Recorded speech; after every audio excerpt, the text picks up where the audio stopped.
home setting rather than when they enroll in school. This makes it easier for them to transition to school without being disadvantaged by their disability.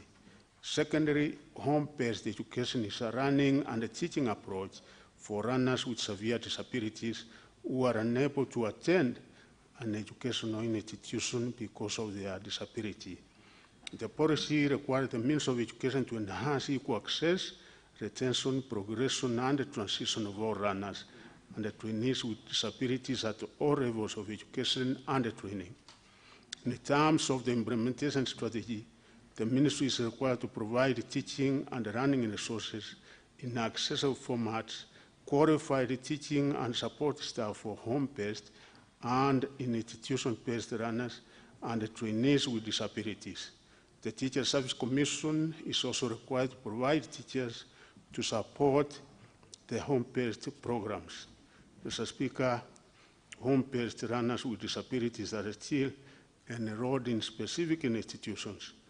At present, the ministry does not have separate data for those who run from home and those who are based in institutions. The available data is aggregated. However, this particular financial year, Mr. Speaker, I want to undertake that we are actually in the process of getting the necessary required data, because we have to have the data of those who are at home and those who are in educational institutions. And for this purpose, the State Department of Basic has been allocated 14 million, which we are using for this particular exercise, so that we can be able to have proper information on the same. Mr. Speaker, in terms of teachers, there are 5,687 teachers deployed to special needs education institutions. The numbers on enrollment and fundings in the year 2020 are indicated in the table provided for, and is quite detailed, Honorable Speaker, and I hope the honorable members have the copy of the table as outlined, indicating specifically the year and the amount disbursed thereof. So I don't require to go into specific figures. Question number D is that yes, indeed, this particular year, 2023-2024, we undertake that this particular policy which is in place as a ministry, and we are undertaking implementation, and as I've said, we have a allocation of 14 million for this particular purpose, and our county directors of education have been instructed by the sub-county directors to start gathering the information, and it is on the basis of that information that we will be able to make the necessary required policy initiatives and interventions where they are required, Honorable Speaker, sir. Thank you, Honorable Speaker. Thank you, CS. Honorable CS, sorry. Because you know you have the title Honorable, as you served in the National Assembly last Parliament. So the move of this question, Senator John Chibugwa, do you have a supplementary question? You have a privilege to ask 2 supplementary questions, either simultaneously or one, and then you can do the last bit. Go ahead.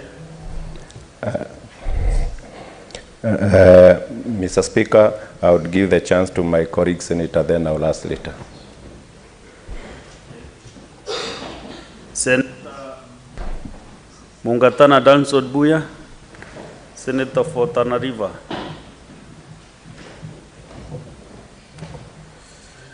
Thank you, Mr. Speaker, for giving me this opportunity. Mr. Speaker, I want to first of all acknowledge the Honorable Machogo, because the kind of work he's doing, and he's been up and about. We congratulate you for the work you're doing.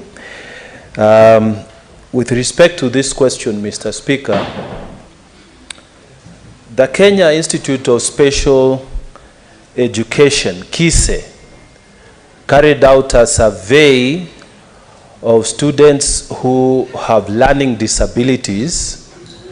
And Mr. Speaker, that survey reveals that 11.4% of students in Kenya have learning disabilities, which, Mr. Speaker, is lower than the prevalence, global prevalence, which is at 16%.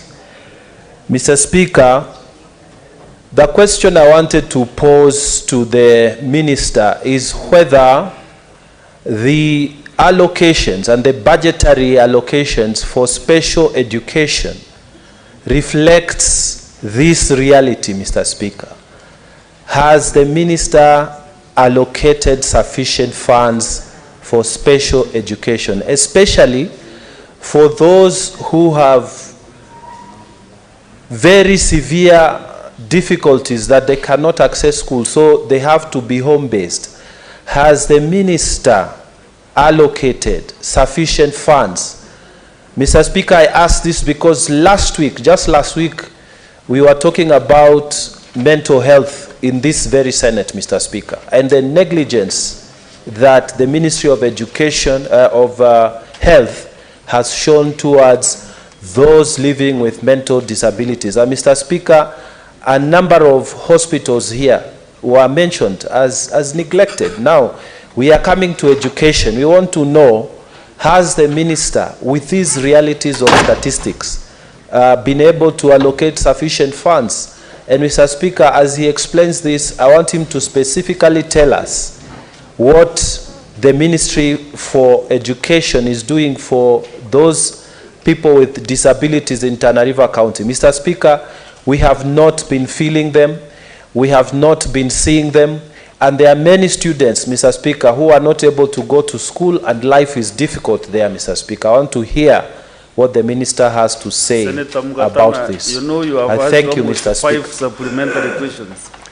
It's You just are one supposed to question, ask only Mr. one. Yes, just one Not question, 5, Mr. so Speaker. you'll choose which one to answer because he cannot. Speaker, I was giving the background so that the minister can go with me, and So you the can rest see. of the senators, kindly be specific to your question. Don't give any background information. Specific to your supplementary question. CS. Yeah, thank you, the honorable member from Tana River. I take note of the question, honorable Speaker. The survey done by KISE indicating a figure of 11%, and that's why I said also that actually we are doing a survey this particular year which will be able to give us the very accurate figures which we seem to have, but we want really accurate figures to come up with, and that's why we have tasked the county directors of education and the deputy county directors to undertake the same. And I hope with the little resources given to us this year, the 14 million should be able to undertake that particular assignment. Home-based care, I must admit, Honorable Speaker, that yes, we have not really been very effective in this particular area, and that is an area that we want to move into moving forward, because what we have done well is those educational institutions based, such that the disabilities, the number of cases we admit them in these institutions, but we are supposed to go further than that, and as the policy says, we cater for those home-based, and that is why we are carrying out that particular survey. Allocation funding, yes, you know, out of the capitation that we give, if it is in junior secondary, the 15,040 is for a normal child, but for disability we give more. For senior secondary, when we give the normal 22,240, for disability, we give per student between 35 and 37 because of the special needs that they require. We don't have specific figures as of now for Tana River, but as the rest of the country, I undertake that we will be able to take the necessary measures, because one other area which is also properly captured in the Prudential Working Party report, members, if you can be able to read this report, is on special needs children, where government is saying we have to put a lot of emphasis on this, and we have to give more allocation on this going forward. Yeah, thank you. Next is Senator Modigi Alexander. Senator Modigi, do you have a supplementary question? Yes. Yangu ni swali ya kawaida, Bwana Speaker. Supplementary question. Hakuna swali ya kawaida na swali ile ya siku nyingine. Bwana Speaker, yangu nashukuru waziri wa elimu kwa ile kazi anaendelea kufanya katika Kenya kwa majimbo 47. Tunakusapoti. Yangu swali ni walimu ambaye wanjiwezi na wale wengine wanajiweza, wakati wanafika miaka 60 kunakuwa na shinda wakati wa malipo. Wote unakuta wakimaliza mambo yao. Tumeona makampuni nyingi inafanya vile inawalipa pesa zao za uzeeni ikiwa imemaliza miezi 3. Lakini upande wa elimu unakuta wanakaa kama miaka 2 ama mwaka mmoja bila kulipwa pesa. Tunakuomba tu uwe ukiungana na Wizara ya Fedha, tuone ndio tuweze kuinua uchumi wa Kenya na kuwasaidia waweze kulipwa kama hawajakuwa na shinda, kwa sababu wanakaa mwaka mmoja miaka 2 mpaka inapandilika, wanakuwa ni kama disability. Hata hawa wengine wanakufa, wengine hakuna kitu wanafanya. Mtu alikuwa pata pesa, unakuta kuna shinda. Utasaidia namna gani wakati huu? Kwa sababu tunajua serikali ya Kenya Kwanza inafanya kazi nzuri na wao wanafanya kazi nzuri. Asante Bwana Waziri. Okay, thank you. Honorable CS, respond to that other question. Asante sana. Ni kweli vile Mheshimiwa wa Embu amesema ya kwamba wale ambao wanastaafu ni muhimu waweze kulipwa malipo yao kwa wakati ambaye nafaa. Unajua kuna utaratibu ambaye inafuatwa, kwa sababu mtu akistaafu kama ni mwalimu au ni ofisa wa serikali kutoka idara au wizara fulani, lazima faili yake iangaliwe, kutoka hapo iweze kutuma katika National Treasury kwa idara ya pensions. Ikishatumwa huko, malipo wakati huu si kama wakati wa zamani, haikaangi sana. Na hata kwa walimu wetu tumeweza kueleza Teacher Service Commission, wakati mtu anastaafu faili yake inatumwa haraka iwezekanavyo kwa pensions, ndio malipo sasa inaweza kushughulikiwa.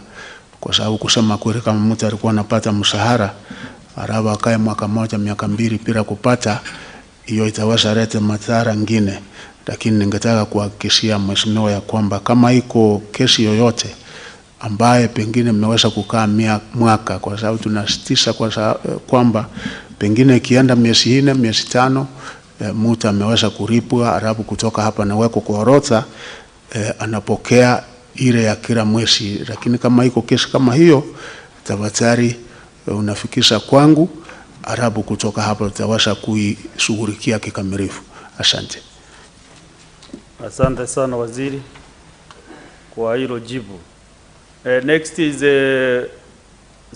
Senator Professor Margaret Kamal. Thank you, Mr. Speaker, for the opportunity, and I congratulate the Minister alongside what my colleagues have said. He's running a ministry that is massive,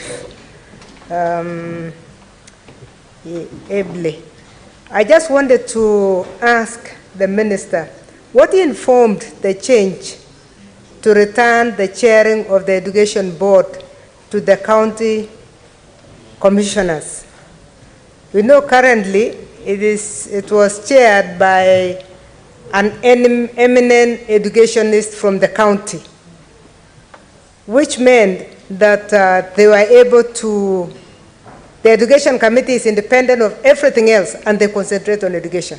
We know registrations of schools have not been completed and it is something continuous. We know that there are schools that do not even have title deeds. It is their agenda. We know there are issues of indiscipline and discipline that need to be dealt with. If it is given to the county commissioner, how can we be assured that they will have enough time for this? Because some county commissioners are faced with insecurity issues, food insecurity also, poverty issues. There are so many issues that they're dealing with. What really informed and did the commission, the committee that was dealing with reforms, touch on this matter also? Thank you. Okay, Honorable CS. Yeah, thank you very much, Honorable Speaker. One, what informed this was that the Presidential Working Party went around the 47 counties. It engaged experts, it engaged stakeholders in various areas on their terms of reference, and one of them was on some of these areas, cross-cutting issues. And in that particular engagement, Kenyans came with a report. Actually, this was not just a mere public participation as such. I think it was a people-driven process, Honorable Speaker, where Kenyans were freely giving their views. And if I can also say on this, is that government, the main coordinating body is the county commissioners at the level of the county, such that overall they are supposed to not only to oversee and to coordinate, but to be part and parcel of whatever government initiatives and government process at that particular level.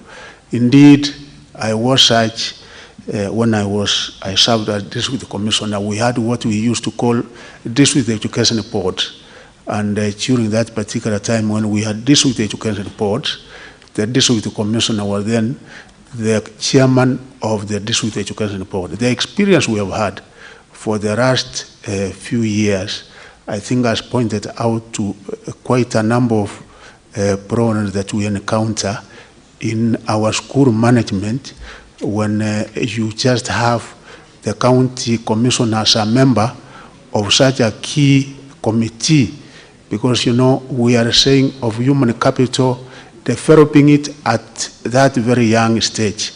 And the kind of problems, the kind of issues, the kind of people that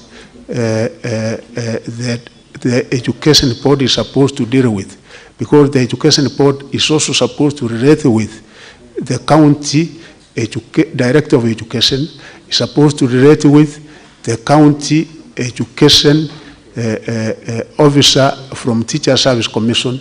So when you find somebody who does not have some kind of authority placed in a government office, there are certain recommendations which are recommended by the county education board. You find they are not easily implemented. Sometimes we have had problems like registering of schools, which we find if the county commissioner was the chair of that particular team, it will be easier for him now to direct certain other steps to be taken, as unlike when you have somebody from outside having to serve as chairperson of that very important committee. And I think this is what informed that particular decision, which is properly captured in the Presidential Working Party report. And of course, this will require an amendment in Parliament, and it is not final until it is approved by members of Parliament, which I said we are forwarding as a miscellaneous amendment for Parliament to consider. Thank you, Honorable CS.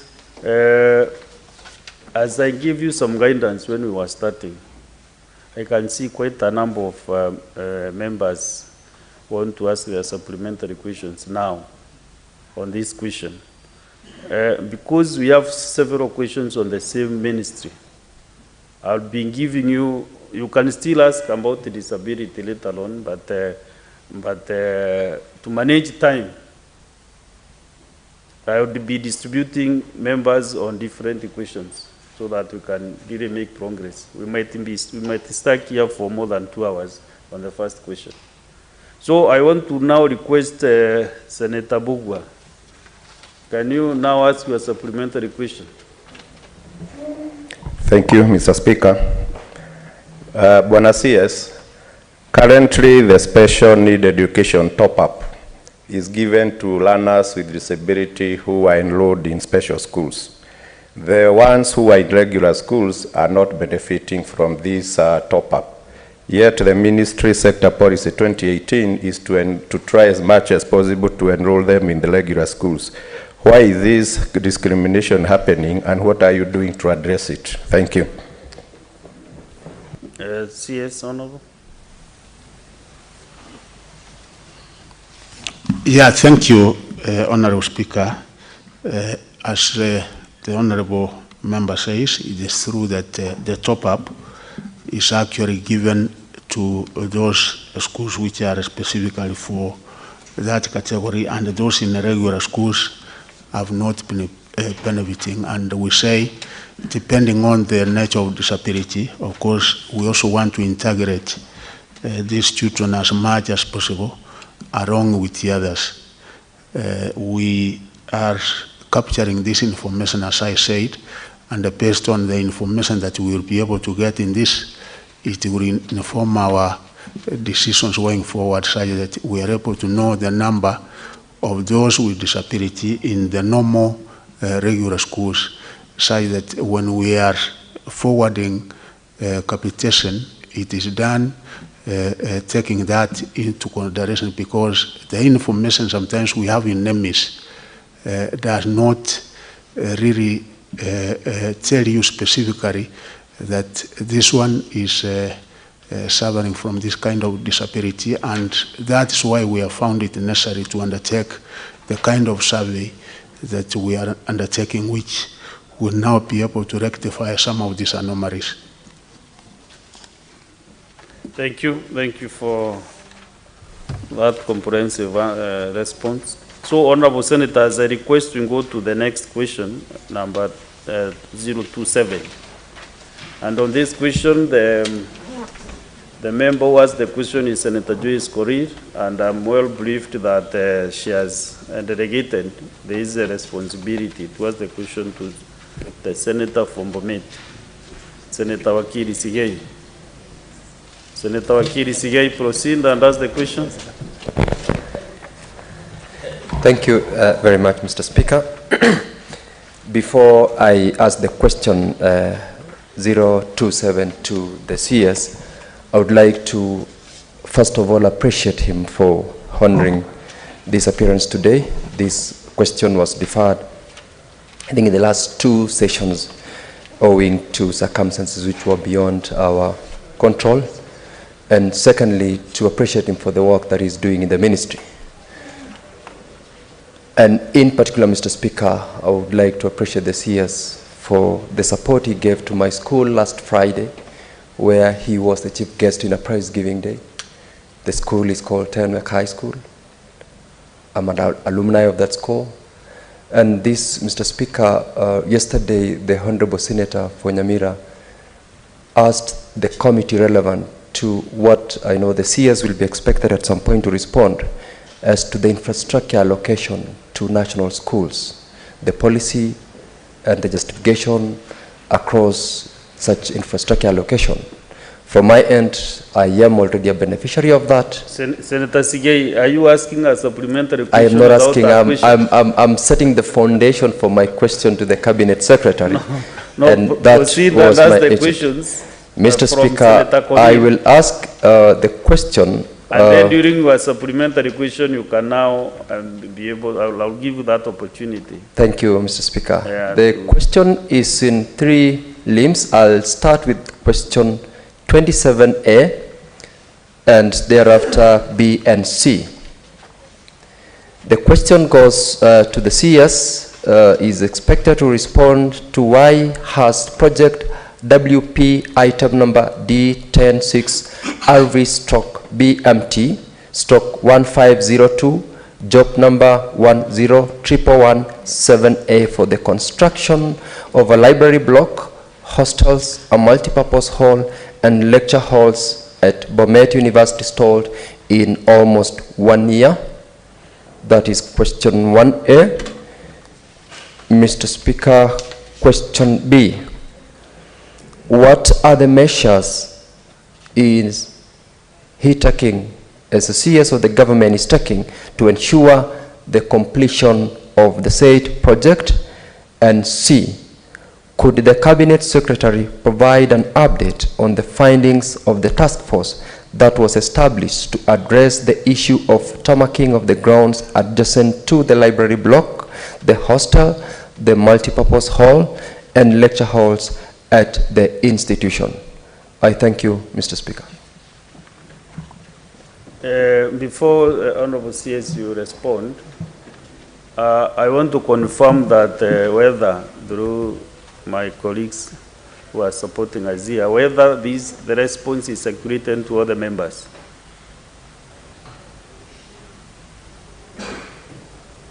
Because the CS has really a comprehensive response to all the questions. So if these responses are with the members, I want us to still save more time by the CS not reading everything verbatim, which is in this almost 20-page report response.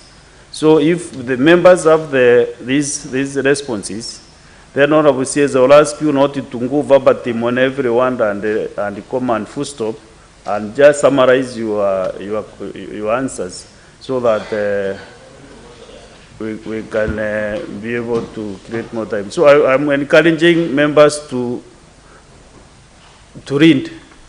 The culture of reading should be really be implemented in this house, and members to be encouraged to read the reports so that also we don't take a lot of time reading through the sentences and paragraphs verbatim. Proceed, Honorable CS. There is nothing out of order. No clarification whatsoever. Proceed, Honorable CS. Thank you. Thank you, Honorable Speaker. I will try to do exactly that.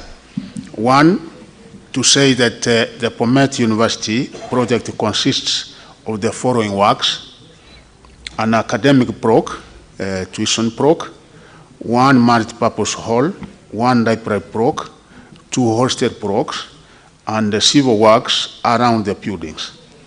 The project was started way back when a contract was given in November 2016, and the contract was between then Moi University and Mr.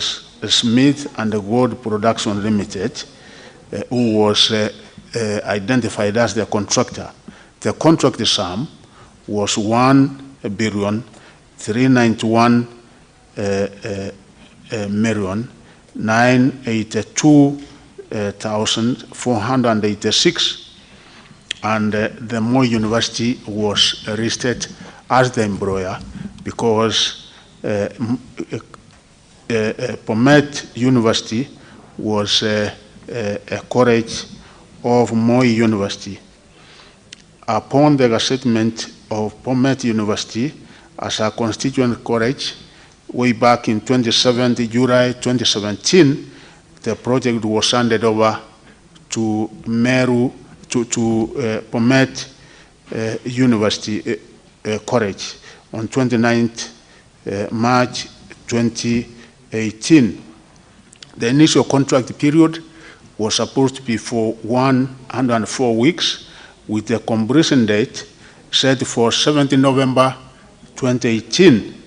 A number of subcontractors were engaged to handle various aspects of the project, and the subcontractors, I don't have to go through them.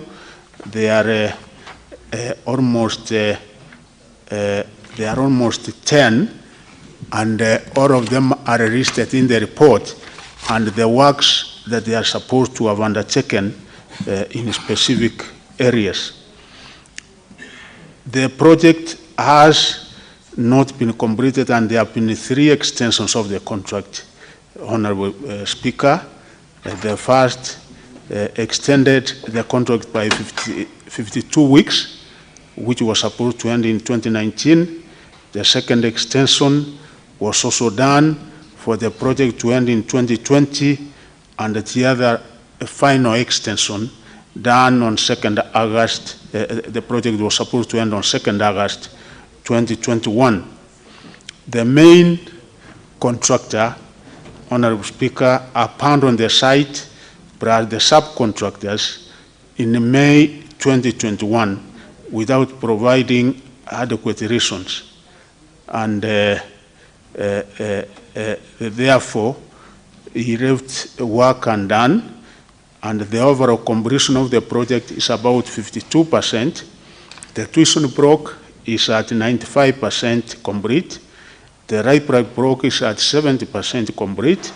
The multi-purpose hall is at 90% complete. The hostels are at only 5%, while the civil works are at 10%.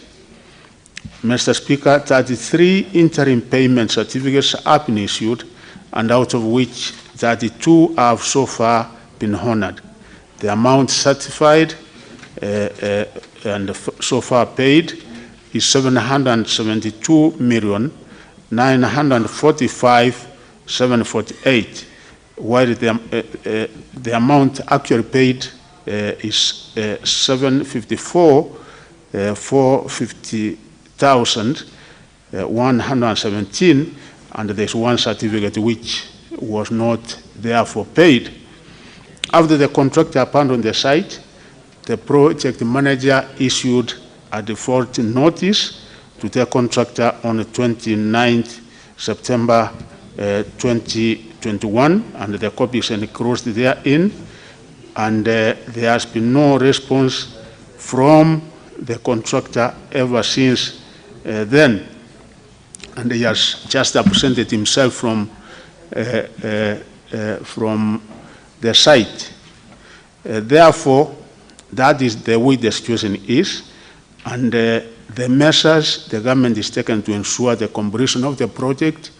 Honorable Speaker, we did start quite a number of projects in almost each and every public university in the country, and we were giving them small amounts of money which would not be able to see the project through. And apart from POMET, we also have incomplete projects almost in each and every university. And what we are doing is that this particular year we have been given very little money for this university, because if you go to the initial contract, the amount that has not been paid is 532 million, if we were to go by that. But you know, given that the contractor has absconded, probably another new contractor has to be engaged. The figure is likely to change in order to be able to complete this project, and we will start probably with the one which is 95% done, and the amount given to us in the allocation of this year for this university is only 40 million. So you can see that we will try to put up a case in supplementary one, and if we get funds in supplementary one, then we should be able to progressively complete that project, starting with like the project which is 95% complete, coming down up to the one which is 5% done, so that we are able to complete the project and have it for use. C, I want to make it clear, Honorable Speaker, that there has been actually no task force established for the civil works, tarmacking of the grounds at Church, the Right Prog, the hostel, the multi-purpose hall, and the lecture halls as arranged here. What I want to say is that the civil works are actually a part of the contract. They are part of the contract, but so far, as indicated in the report, they have not been done. So as we undertake the project going in the future, this is one of the areas which was identified as a priority which has to be done. I so submit. Thank you, Honorable CS. Let's get the supplementary questions from the move of the question. Senator Wakiri. Thank you, Mr. Speaker. Before I ask any supplementary question, if there is any one of my colleagues who would, I would ask they go first, then I close. I've got only one supplementary question to the CS. Okay, very well. Let's get from the majority whip, Dr. Boni Karwale, Senator.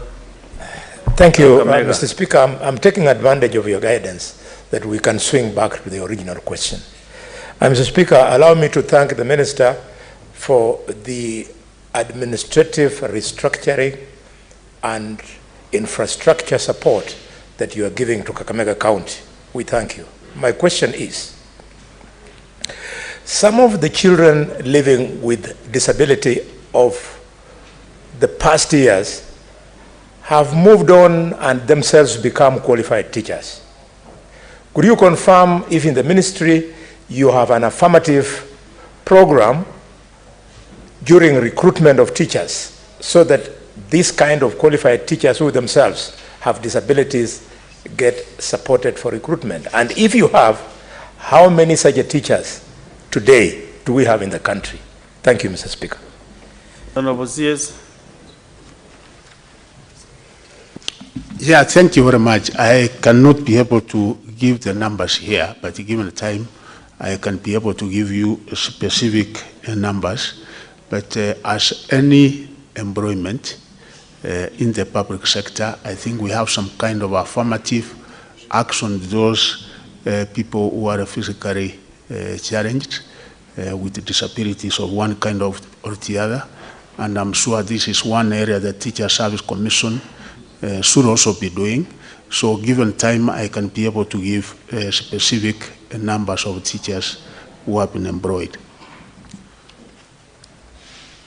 Of course, Dr. Boni Karware, you don't expect the CS to have the statistics of any issue that we are raising, but as guided with the time, we can be able to provide to you the statistics. Next is Senator William Cheptumo. Thank you, Mr. Speaker. I also wish to thank the CS. Mr. Speaker, I think he's one of the CSs that we cherish the work he's doing. We served with him in the other house in the last parliament. And I think members who served in this house they make better CSs than Mr. Speaker. Baringo County has 6 constituencies. And in those constituencies, 5 constituencies, teachers receive hardship allowances, except Eldamaravin constituency, Mr. Speaker. And even the neighboring constituencies, whether from Kericho County, or from Wasingishu County, or from Baringo County, enjoying the same climatic conditions, receive hardship allowances. I want to ask the Minister if he's aware that Eldamaravin has been discriminated upon. Teachers teaching in that constituency have been, Mr. Speaker, for several years, have not been receiving hardship allowances. Are you aware, Bwana CS, that situation? It is in complete contravention of Article 27 of the Constitution, where there is equity for all Kenyans being protected by the law. it is important, Mr. Speaker, that that is done. So, Bwana CS, are you aware? And if you are aware, what is the foundation of that particular policy, which in my view is quite discriminative against the teachers of Eldama Ravine constituency? And shortly I will be filing a petition, but I just want to set the stage for you to answer that question today, Bwana CS. Honorable CS. Yeah, thank you very much, Honorable Speaker. This, as I have moved around the country, I've been able to encounter these questions in many places I go.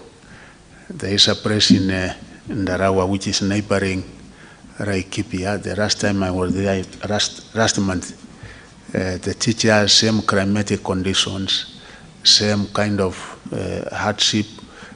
You find a school which is probably 1 kilometer apart.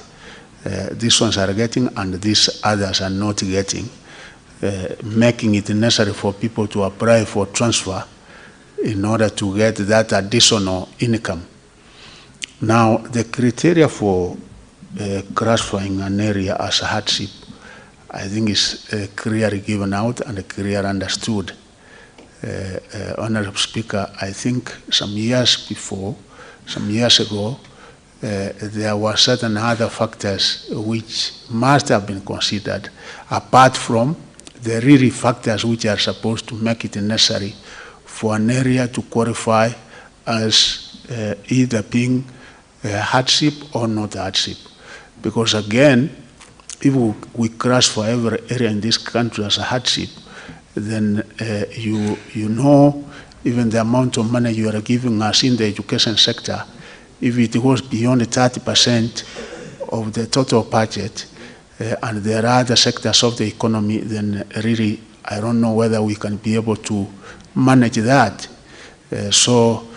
Honorable Speaker, I know there is an exercise going on, trying to streamline and consider areas which were left behind that are supposed to be considered. Eldama Ravine had not come to my attention, because what we also normally do, there's a ministry which is responsible for that. I think Ministry of Public Service and also internal security. Ours we recommend, and then once they undertake that process and have the area classified as a hardship, then ours is to pass over the information for implementation. So, Mheshimiwa, from Baringo County, I would only say that if the press out of the 6 constituencies, this one is not benefiting for one reason or the other, then you can be able to submit the information, and then we will also submit it to the relevant ministry so that it can be able to be subjected to the necessary process. If it qualifies, then as a ministry and even Teacher Service Commission will be instructed to effect as would have been recommended from the necessary channels as given in the law. Honorable says, did you give him the specific State Department that did use with those issues? Yes, public service and internal security are the people, even when we get like the case of Nyandarua, which I also forward when I was somewhere in Nyatike, in Migori County. I also did encounter the same kind of program. So, Honorable Speaker, I say that the Honorable Member can be able to give the facts so that we are able to submit the same to the relevant ministry. I was actually intentionally asking that question to help my senior colleague, so that in one petition to the Education Ministry, because that is an issue really touching on many counties. And that question has come severally to the floor of this Senate. Let's get the last one on this question from Senator Fatuma Nduro. Mr. Speaker, I wanted to ask on PWDs. I don't know. No problem. Okay. Thank you, Mr. Speaker, for the opportunity, and CS for your presentation. Now, Mr. Speaker, there is so much challenges on the ground, especially for people living with disabilities at an early stage.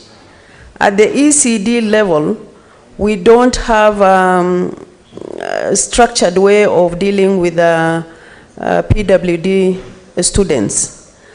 My question is the ministry planning to do anything at that grassroots level, at the foundation level, where the PWDs can get proper foundation to go to primary school? Number two, placement of special teachers is a big problem in this country, because special students require special teachers who are trained in that particular field.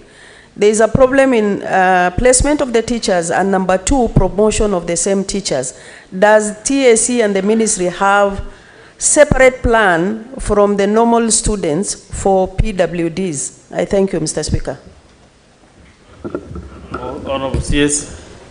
Yes.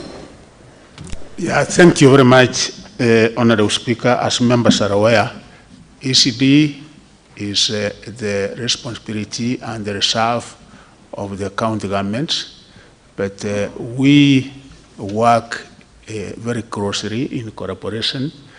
We have a committee which comprises my ministry and the chair of Governors Council, the governor of Kericho County, Governor Mutahi, and one of the areas that we discuss are some of these issues. Actually, we are developing some kind of policy so that there can be uniformity in matters ECD, because what we find, Honorable Speaker, is that each county does its own thing. Even the payment of ECD teachers, that lack of standardization, lack of uniformity, causes quite a bit of problems. And this is a very critical stage, as the Honorable Member says, foundational learning, because if we also lack in this, then even when they transition to grade 1, then there will be a missing link. And because we are encouraging 100% transition, if we leave out people with disability at this particular stage, then we will also not be able to succeed in the policy of 100% transition. And I think the kind of survey we are doing in this and the meeting we are having between us and the Council of Governors, we will be able to tackle and sort out some of these issues. Okay. Senator Sigay, ask you a supplementary question. Thank you very much, Mr. Speaker. Thank you, CS, for the responses that you have shared with us this morning, particularly on the measures that the government is currently taking to ensure that there is completion of such projects. Honorable CS, I listened to you, I've gone through the response you gave us, and I'm a bit worried that you have not been given what they would call the actual situation on the ground on this particular project. You are aware we have had issues with the institution, particularly with administration and the management. In this regard, CS, your responses at paragraph 22, 23, and 26, these are where I would want to ask supplementary questions. Under paragraph 22, your response, which I believe the officers who gave you these responses intentionally did so that they serve the intention they desired. This particular contract was extended 4 times. 7th of November 2018, 7th of November 2019, 7th of November 2020, and 2nd of August 2021. And that the contractor abandoned site in May 2021. That was within the contract extension period. I have made an attempt to reach out to the contractor. In response to that paragraph 22 and 23, one, the contractor indicated that on the 22nd of October 2018, there was official handover of one part of the project, one academic block, that is in bracket tuition block, which is made reference to in paragraph 17A. This is actually, it was an official state function where the then president, Uhuru Kenyatta, presided over. That is when a handover ceremony was done, a handing over certificate was prepared and presented and issued, a certificate of completion was made available, and the first moiety was thereafter paid of 5 million to the contractor. That is with regards to the tuition block. The response here is that the tuition block is 95% complete. It could not have been possible for all this to be done, including a state function to be done, if that position was true. Secondly, under paragraph 22, where you have said that the contractor abandoned site, he indicates that there was already occupation of the site by the administration, and technically, therefore, he could not be working on a site that has already been occupied as at May 2021. If it was therefore incomplete, as it's been alleged in the response at paragraph 23, which of course is the true position with regards to the other items, that is the multipurpose hall, library block, hostels, and the civil works around the buildings, it could not have attracted a state function that it did. The only thing that paragraph 22 responds well is with regards to the non-payment to the contractors leading to their abandonment of site. And this is not towards the ministry. This is with regards to the administration at the institution. And CS, I'm sure you are aware about that. We have had a conversation about this. Are you aware that there is already another contractor who's been contracted by the current administration to undertake that which your officers have responded to you at paragraph 28? Because you are saying you are undertaking options to procure another contractor, yet there is already another contractor who has been on site for a couple of months now. And lastly, under paragraph 26, you have responded that there has been in the 21st regular meeting of the University Council in May 2023, there was an invitation to the project manager who gave reports as you have highlighted there. The contractor says he has never failed to appear on any invitation by the council. Instead, he's been kept away because there is already another contractor who is on site. Contrary to the law, contrary to what the ministry would have expected the administration of the institution to undertake.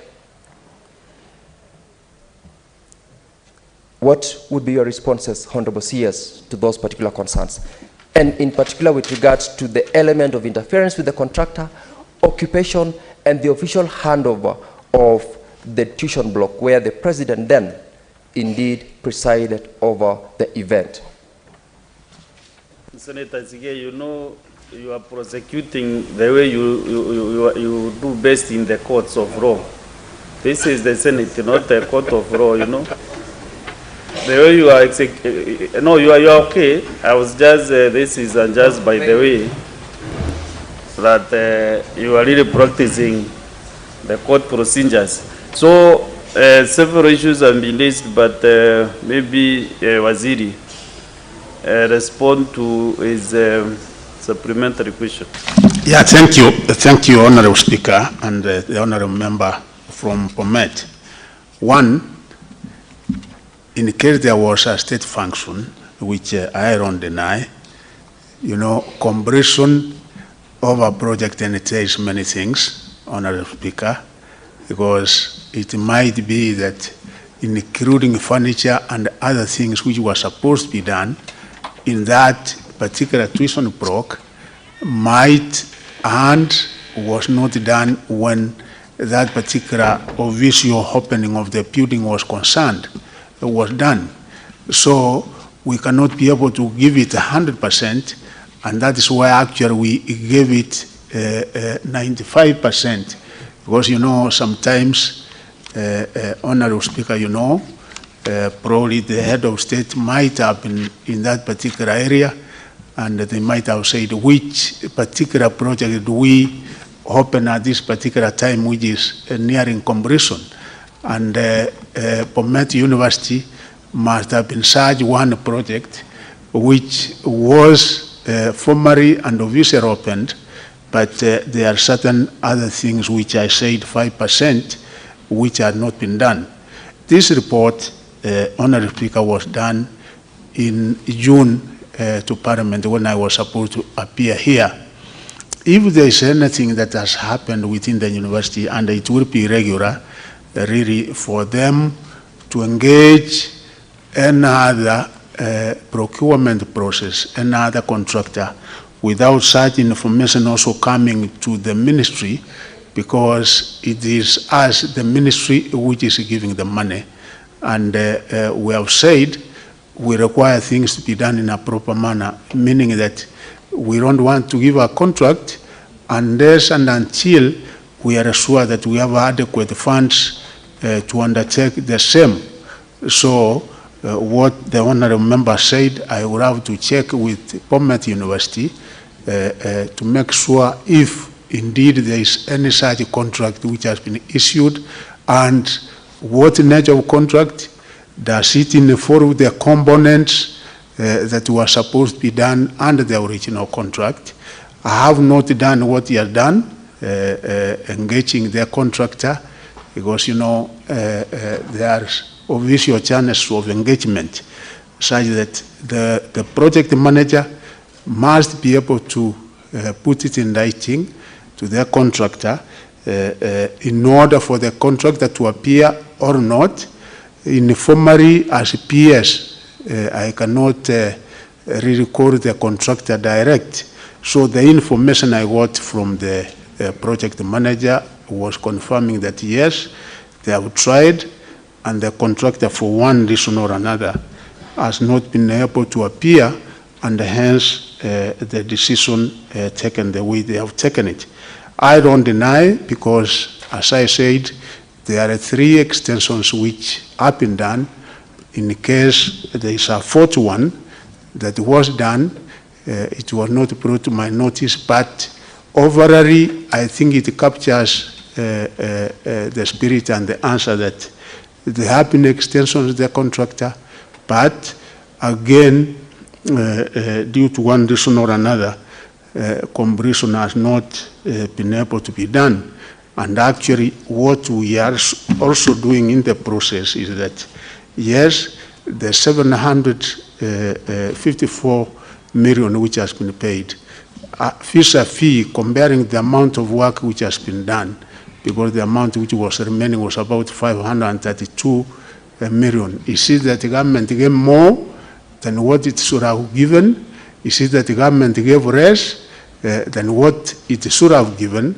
That is one other area that we are also trying to establish, so that we know whether we give more to the contractor as he has absconded. But it's an issue which Honorable Speaker undertake to work on, even with the funds that we'll be able to provide to that particular university, to know what exactly we can be able to do with the fund this year and moving on until we are able to complete the project. As the honorable member says, Honorable Speaker, I know there are other issues which we have had discussions separately with the honorable member and the other stakeholders, but at other times, honorable members, you know that our hands are also tied. because once you have given a contract to an individual to terminate it, it's another process, because if you go terminating the contract, then you know Kenyans how they are. The matter goes to court, and it becomes quite a headache. So there are other issues we are engaging, which I think they are not part of this question. And therefore, we will do our best. And I will also check in case there's a new contractor, because the others have said has to be brought to my notice, has to be brought to the ministry, and if there's anything like that to happen, there must be concurrence from the ministry. Thank you, Honorable Speaker. Yeah, thank you, Honorable CS. The move of the question, as I think you are somehow satisfied that there are some issues that still can be, the CS will be able to respond after contacting the institution. In the context of the questions which were before the CS, I will check the responses is given, but as I have indicated, there is less that has been shared to the CS than what is actually happening, and we will deal with that on a separate engagement, as he's rightly put. I want to appreciate the CS for also taking your time and appearing. Earlier on, I had wanted to appreciate the CS, Honorable Speaker, and you told me that was amounting to a supplementary question. In my capacity as an old boy of that particular school, I wanted to appreciate the CS for giving us the support that he gave us on that last Friday. We truly appreciate, and that I know is an effort that it took your office to make sure that Tenwek High School as a national institution also gets, in terms of infrastructure, to the status of other institutions. We will support your ministry as also stakeholders in that institution, even as we push ourselves to support this other institution, particularly the one that has brought us here this morning, to also ensure that there is some semblance of appropriate utilization of public resources for the benefit of us Kenyans and the locals who are also looking up to your ministry to do that which it can do within the law to support such institutions. I thank you, Mr. Speaker, and once again, thank you, CS. Thank you. Now let's move to the next question. Question 034 by Senator Pelis Tobiko. CBS.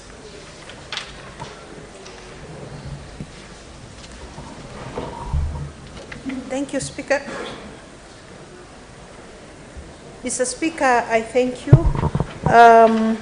Could the Cabinet Secretary state the purpose of the Grade 6 Kenya Primary School Education Assessment, providing a per county breakdown of learners in both public and private schools that sat for the assessment in the 2022 academic year, and indicate how many of them transited to junior secondary schools. B, Mr. Speaker, to the Cabinet Secretary, what criteria did the ministry apply in the placement of learners in junior secondary schools, and when will the learners in grade 7 transition to the existing secondary schools? C, what is the status of implementation of the competency-based curriculum, CBC, particularly in junior secondary schools, in view of the concerns that minimal or no learning is taking place? And D, to what extent has the ministry availed resources to facilitate proper learning in junior secondary schools?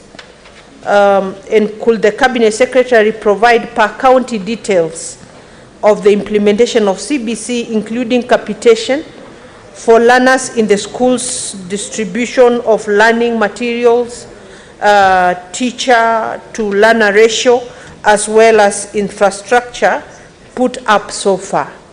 Thank you, Mr. Speaker. Thank you. Honorable CS, proceed. Thank you, Honorable Speaker. It's a very elaborate question, and I would like to start by saying that the summative Kenya Primary School Education Assessment is administered at the end of upper primary. For the 2022 year, the assessment was administered from the 28th to 30th November, and the assessment sought to establish the levels of achievement among grade 6 runners in English language, mathematics, Kiswahili, Kenya Sign Language, integrated science, creative arts, and social studies. It was administered through written tests that had multiple choice tasks. The purpose of KIPSEA is to establish the level of master of competencies among runners in the various running areas. This is in line with the recommendations of the Presidential Working Party on Education Reform. In its first progress report to His Excellency on 1st December 2022, the Presidential Working Party recommended that KIPSEA should be a continuous assessment for monitoring runners' progress and achievement, and not for purposes of placement of runners to grade 7.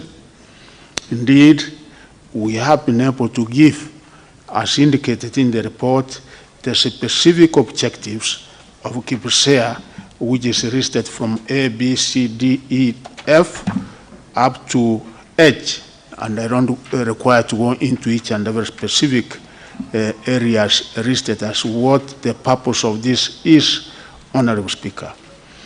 The assessment was guided by the competence-based assessment framework for the age-based pathways, which recommends an assessment at every end of upper primary.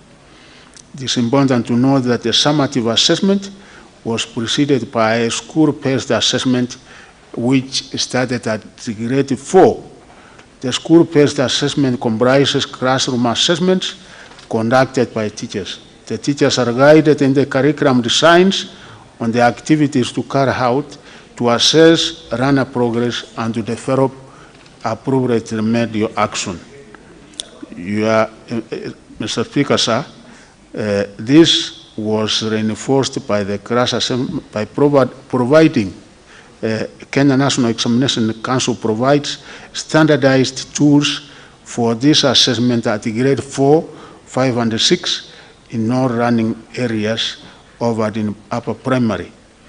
They are given opportunity to work out as individually in groups and with the support of resource persons, even parents and the teachers. The assessment tools include written tests, projects, practical performance tasks, observation checklists, oral and portfolio assessments. And 60% of this assessment is based in the school, commonly known as formative, and 40% which they sit at the end of grade 6 is commonly known as summative. The scores are analyzed and the reports are used as feedback to the stakeholders. The runners, the parents and teachers received instant feedback about the formative assessments.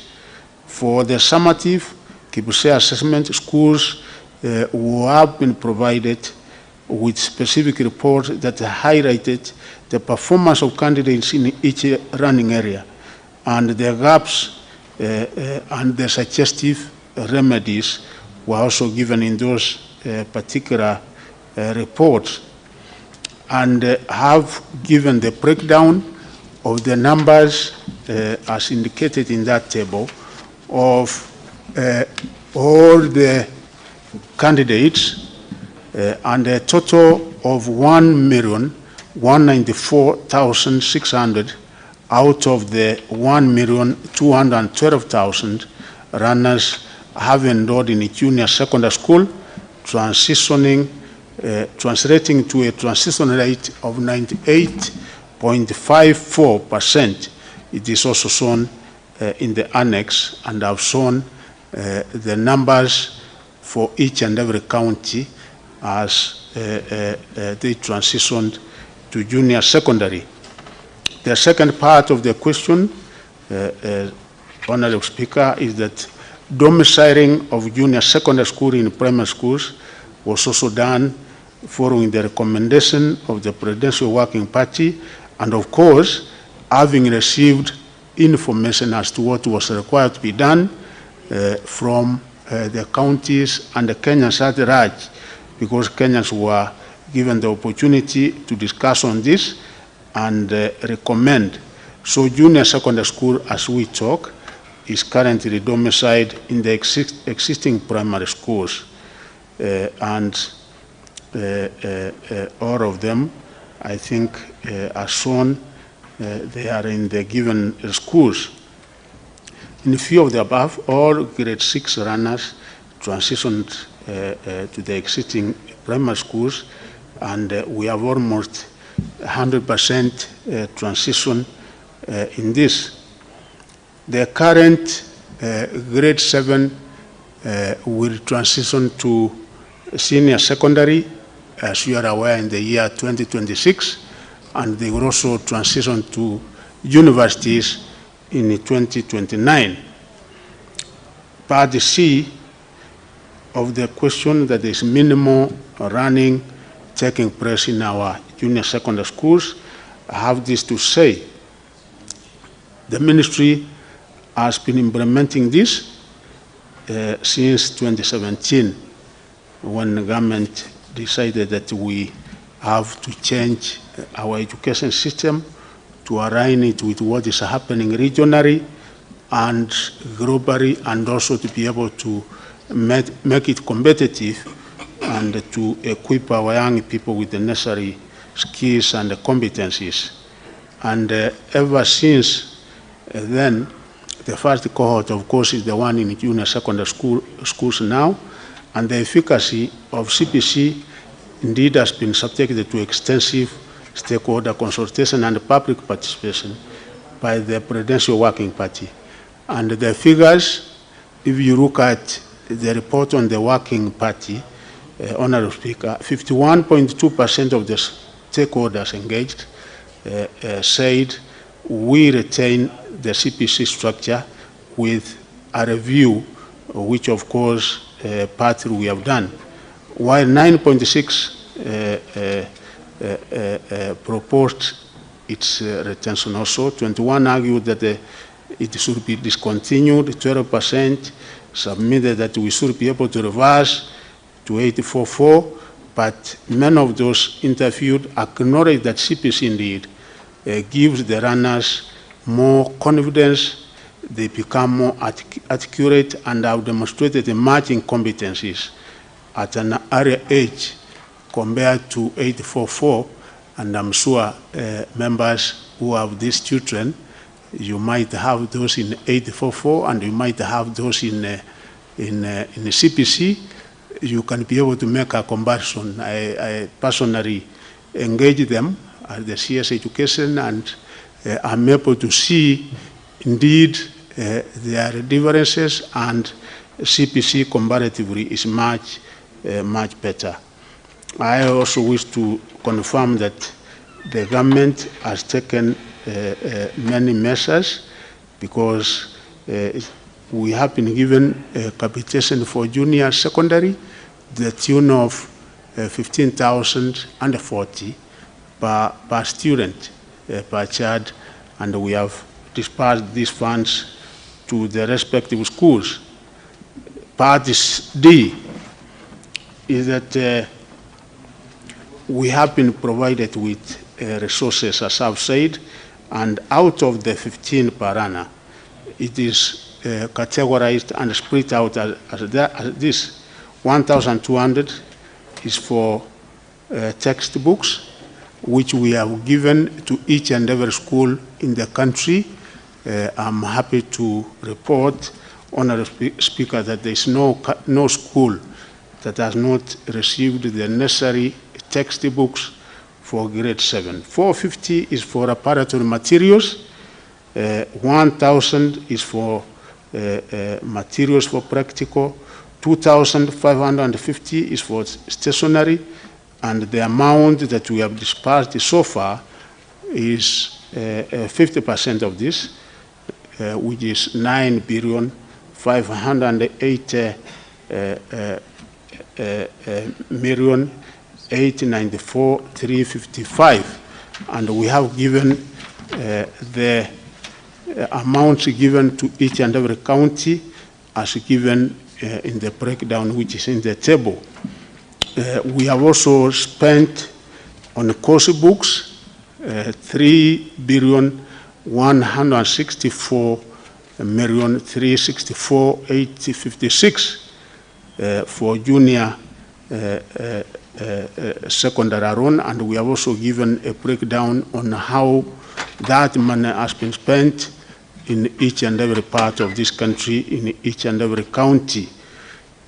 Teacher Service Commission has also recruited teachers, 6,000 as interns, and we recruited 30,550 teachers to alleviate the very serious teacher shortage that we have in this, and therefore we have posted a total of 38,917 teachers to the respective junior secondary schools all over the country.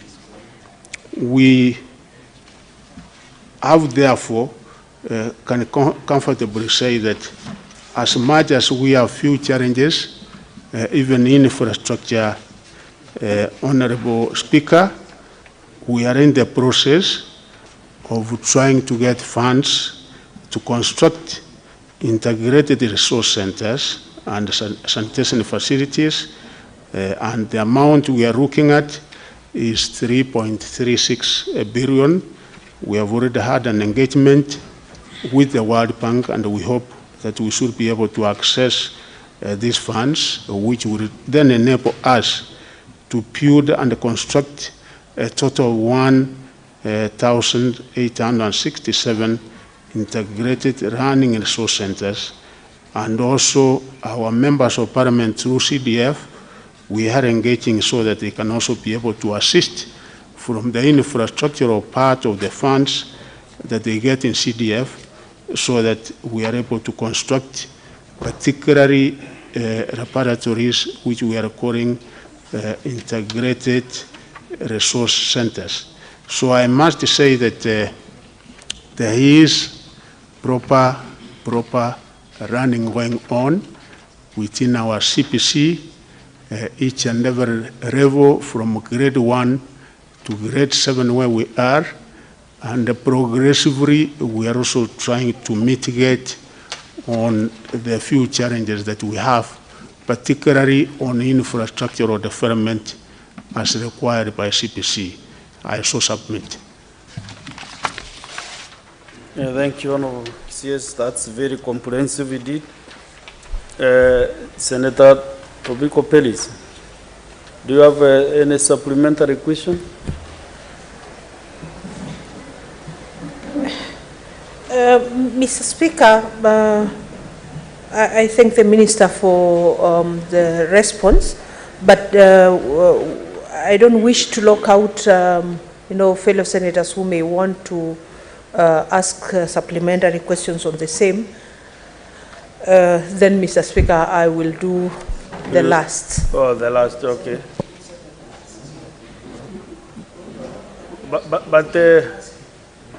But still you could ask, you see the first two supplementary questions belong to the owner of the question, and then other senators ask only one supplementary question. But if you choose to do at the end of the other questions, supplementary questions, that's fine, that's okay. So, Senator Baz Sheikh Mohammed, Senator Wajir County. Thank you, Honorable Speaker. First and foremost, I think I want to thank the Minister. I think it's the few CSs that always respond to Parliament and comes in the time. And thank you for that. I think that's a seriousness. One other thing is, Honorable Speaker, my name is Abbas Mohammed, the Senator for Wajir. Waziri, I think you know, you have worked in Wajir, I know, in another capacity, and you understand the whole geographical setup. The issue of teachers, acute shortage in Wajir And the entire region of northern Kenya, especially the three, Mandera, Wajir, and Garissa, has been long overdue. And you know, there's so many teachers who have been moving. There's a lot of, the high turnover of teachers as a result of security.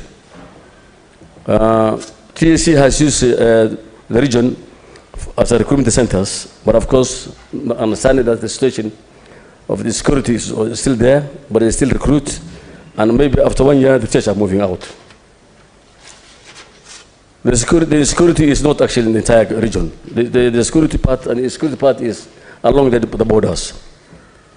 The other part of the region has relatively a very calm, peaceful situation. But now it has become a trend that any time there's one incident, teachers are moving in masses, and then we have been experiencing the same problems. Teachers shortage for the last 15 years now.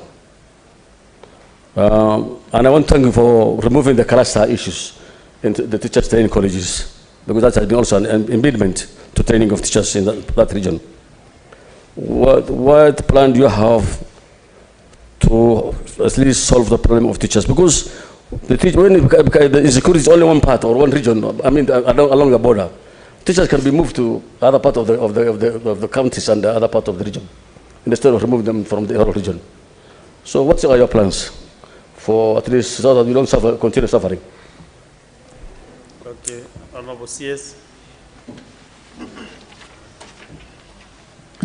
Thank you very much, Honorable Speaker. The Honorable Member from Wajir is aware that ever since the time I was appointed this position, I have been to Wajir 2 times, and also other parts of northern Kenya. One, we have discussed, even the last time I had a meeting with the local leaders in Wajir, the members of parliament and the governor, we did discuss on this particular issue. And the one we came up with is that there have to be homegrown solutions. Homegrown solutions, meaning that, yes, we have to train people from those particular areas to be teachers. One problem we found out is that even those who have trained prefer to go into other jobs. So we don't really have people from those particular areas who, when vacancies arise, can actually apply and be teachers. So we say that the local leadership, I think there is work to be done so that we train enough people from the areas, because yes, depending on people from other parts of the country might not be a permanent solution aside. The permanent solution is that we have to have that homegrown solution. The second one, Honorable Speaker, truth be told, is that yes, we have had recruitment from other parts of the country, but there is this problem which is perennial, which seems to be recurring every other now and again, and that is insecurity. And really, apart from what the government is doing, it must be a combined effort, the local leadership, the local people, to deal with those issues, because once we have the area secure, proper security, such that there is no fear, because no human being would like to work in an area where he is scared about his own life. He doesn't know what is going to come tomorrow. So that is one other area which has scared away people. And you find employment is done, and after probably a few months or years, one is asking for a transfer or even absconding duty permanently, because that is what we find out. So I think it has to be a collaborative effort between government and the local leadership in order to really mitigate on the kind of challenge we have in that particular area of the country, because even when we declare vacancies, you find Kenyans, a number of people are also not willing to serve in some of those areas. So we have work to do, and I think it's an area that the Member of Parliament knows the challenges we have, which we are supposed to cooperatively deal with. Thank you. Thank you, CS. Senator Mohamed Chute. Thank you very much, Honorable Speaker. Let me commend our able CS for education. You've worked for this country as a politician and now as a cabinet secretary. Congratulations and thank you very much. In support of, Mr. Speaker, in support of Senator Sigei, I think and I believe that the cabinet secretary, taking you back to question number 027, you are not, I think you are not given the right picture of what transpired. Looking at the document you produced today, Mr. Speaker, the cabinet secretary has shown that there is a payment of 754. And that one shows the contractor was paid over 30 million shillings. That is something the CS should have known. Again, there is the issue of performance bond. Performance bond, the CS is not mentioning about performance bond. Performance bond normally, Mr. Speaker, as you are aware, if you look at yesterday's paper, you've seen Senator Chute has a scandal of 2 billion shillings. That 2 billion shillings, that 2 billion shillings, each contractor can get 30 billion shillings. And Mr. Speaker, when you see this kind of headlines, people don't know the difference between payments to contractors and the scandal. What is your point of order, Senator Samson? Mr. Speaker, on the contents of speech, standing order number 101 and 105 and 98, is the Senator of Marsabit in order, Mr. Speaker, to try and use this house to cleanse himself from the allegations that he has 2 billion, Mr. Speaker? Is it fair? Can he at least be fair to this country and look and bring a substantive motion or a statement, Mr. Speaker, under standing order number 53 and absolve himself, because if he goes that direction, he can become the witness of the house and we cross-examine him on 2 billion, because personally I would be interested even to get 10% of 2 billion that he has, Mr. Speaker. Is it in order? Sorry, Senator Mohamed Chute. Is the amount that is being mentioned related to schools in Marsabit County? Infrastructure development of schools in Marsabit? Is it related with the... No, Mr. Speaker, it's not. So just go direct to the question that the Mr. Speaker, to respond. Let me thank my friend for bringing this issue up, but I'm going to give a personal statement very soon on the same. Thank you, Mr. Speaker. My other question was, there is the issue of performance bond.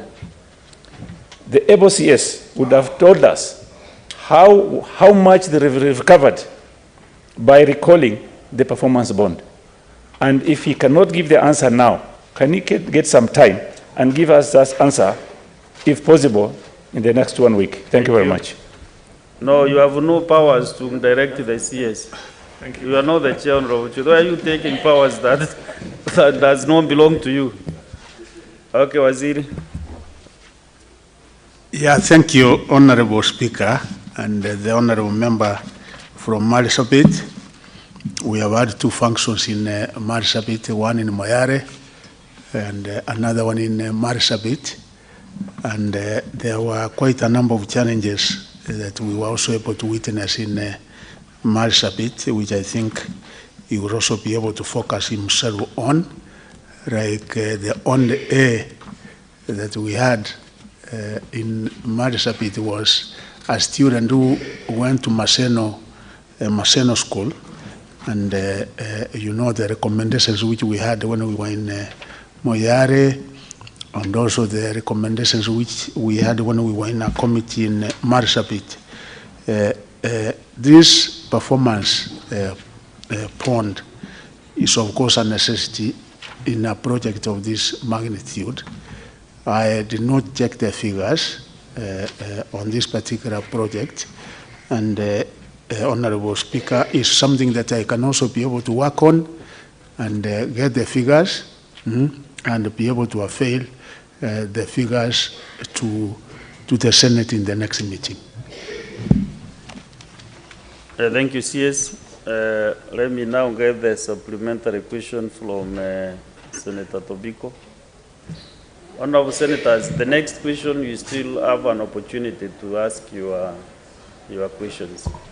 Thank you. We are not in a hurry today. We have only one CS and we have enough time. But we need to clear these, the next, I think, 4 or 3 or so questions. Senator Tobiko, what is your point of order, Senator Sigei?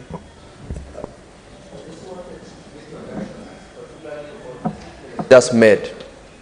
I wanted to get your guidance, particularly on the statement or direction that you have just given as regards the presence of the Honorable CS today, one, and you've said we have no hurry because we have sufficient time. Kindly allow us then, prior to Senator Tobiko asking her supplementary question, to also ask. As I said that, I also put another reminder that we have several other questions to clear. Very well. This would and be. You see, Senator Siga gave some very clear guidance when we were starting this. I said, even if you don't ask that supplementary question, then you have still another opportunity. You can go back to even to the first question. Guided, CS is well informed on I stand guided. I hope then you will give me that opportunity. And this CS here with us is one of the CSs who has the glimpse of everything happening in his ministry. Thank you. The other ones, the president said they don't know what is happening. So CS Machogo I shall be patient. One of the CSs who know what they are doing in the ministry. I shall be patient, Mr. Speaker, to get that opportunity.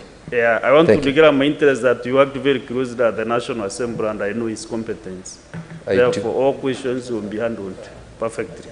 I want, as a young CBC parent, to benefit from that wide experience. That is why I'm looking forward to getting that opportunity to ask him the question. Can you ask now? Yes, very well. Thank you. Thank you very much, Mr. Speaker, for giving me the opportunity. My question is with regards to the responses that the CS gave. I am aware he has given us a basis of the certain, quite a number of challenges that they have as a ministry, particularly in the implementation of this CPC program.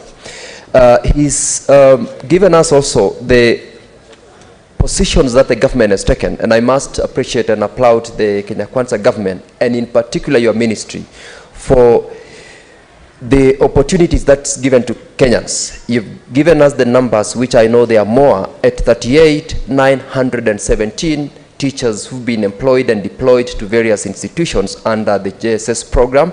I'm sure their number, this is something that is in the public domain, that for the very first time in the administration of any government in this country, the highest number of teachers have been employed 8 months into the administration of the Kenya Kwanza government. And I'm sure this, of course, has gotten into it out of the very extensive guidance that you've given as the CS. The policy on home ground solutions, I'm sure, is also one of the options which you've taken in as a solution to the perennial problem which we have under the Delocalization program, which, Honorable Speaker, I just wanted to alert the CS that it's not yet been fully implemented. And I will ask that through the very able leadership of the CS, that particular policy be fully implemented so that we enhance the home ground solution in terms of ensuring that the teachers who are in various institutions are able to fully serve the students, the community, and the institution. My question, Mr. Speaker, is with regards to response at paragraph 35 of the response by the CS. This is with regard to the school-based assessment, which is guided at 60% of the CAPSEA assessment program and summative assessment. I am aware that there are so many challenges. In your response, you have said that the school-based assessment comprises classroom assessment conducted by teachers, and the teachers are guided in the curriculum designs on the activities to carry out to assess the learner. Prior to the summative assessment, Mr. Speaker, there's institutions which have got very varied facilities, sure cannot be able to assess at an equitable level. What is it that the minister has done, despite the challenges which of course I'm aware exist, to ensure that there is some equity, both in terms of these two assessment programs under the CBC program? I thank you, Mr. Speaker. Okay. Honorable CS. Yeah, thank you very much, Honorable Speaker. As the Honorable Member from Pomet has said, we have so far employed 38,000 teachers, and we are yet to employ another 20,000 this year, which will make 58,000 in total. We did commit as Kenya Kwanza administration that progressively we will be able to go to 100,000 and more, and I'm sure that in the next financial year we should also be able to do better in this area, because one of the challenges we have countrywide, Honorable Speaker, is on shortage of teachers. Homegrown solution, I'm sure there is the next question also coming from the Member of Parliament, the Senator from Nandi, on the same. But on this particular issue, what I said, particularly on areas not in Kenya and the others, where we have had programs with teachers being employed and then moving out, is that we are also now progressively in the recommendation as contained the Presidential Working Party report, changing the entry grade, because we are now getting into implementation of that report. Because one such program that we have had is that teachers and our 32 teacher training colleges, plus the 3 diploma teacher training colleges, were not attracting students. Actually, the capacity we have is 17%. So you can imagine the amount of idle capacity we have. And moving forward, we think the program has been the entry grade, the cluster, which we are working on, such that children from those other areas can be able to train as teachers, and this will be able to give some kind of permanent solution moving forward. But the other part of the question, which will cover Nomogoro, and I will answer in the next question. School-based assessment. You know, the tool of assessment, which I said, is standardized. Of course, there are disparities. We cannot be able to say there are no disparities from one school to another. But generally, what we found out, our fears were actually kind of done away with, because initially we were thinking, can it be objective? All the criteria of assessment is going to be kind of subjective. And because it is something now we have tested, we have seen the kind of format, the kind of system, what was done, as I've said, individual tests, sometimes engaging into groups, practicals, engagement from the teachers and the other stakeholders, the parents, and overall the formative assessment that we got in the 2022 class, because that was a major area of focus and discussion, kind of gave us research that this is a very workable system. And those of you who have traveled, it's not only applicable here, but all other countries actually are more on formative than summative. Say that summative, which was exam-centered, even the children who would have done better, we were denying them the kind of opportunity that they should have been able to get. So when you come to matters equity, as much as we have disparities, I think the instrument, the tools that we are making use of in assessing this in order to come up with the overall result is such that it is capturing the performance of each and every runner at the stage that we are testing them on. Thank you, Honorable Speaker. I can see the chair education is in the house and wanted as requesting for some space, but I was requesting that you stay around reasoning to what is happening, and then you can summarize at the end of this exercise. Okay, Chair, thank you. Thank you, Chair.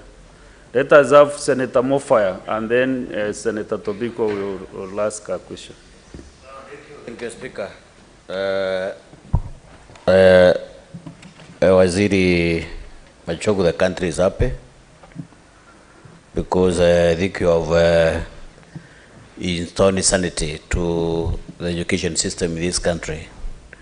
We have had a lot of confusion on simple issues, and I'm very sure now the parents are sure of where they are going and where their children are going.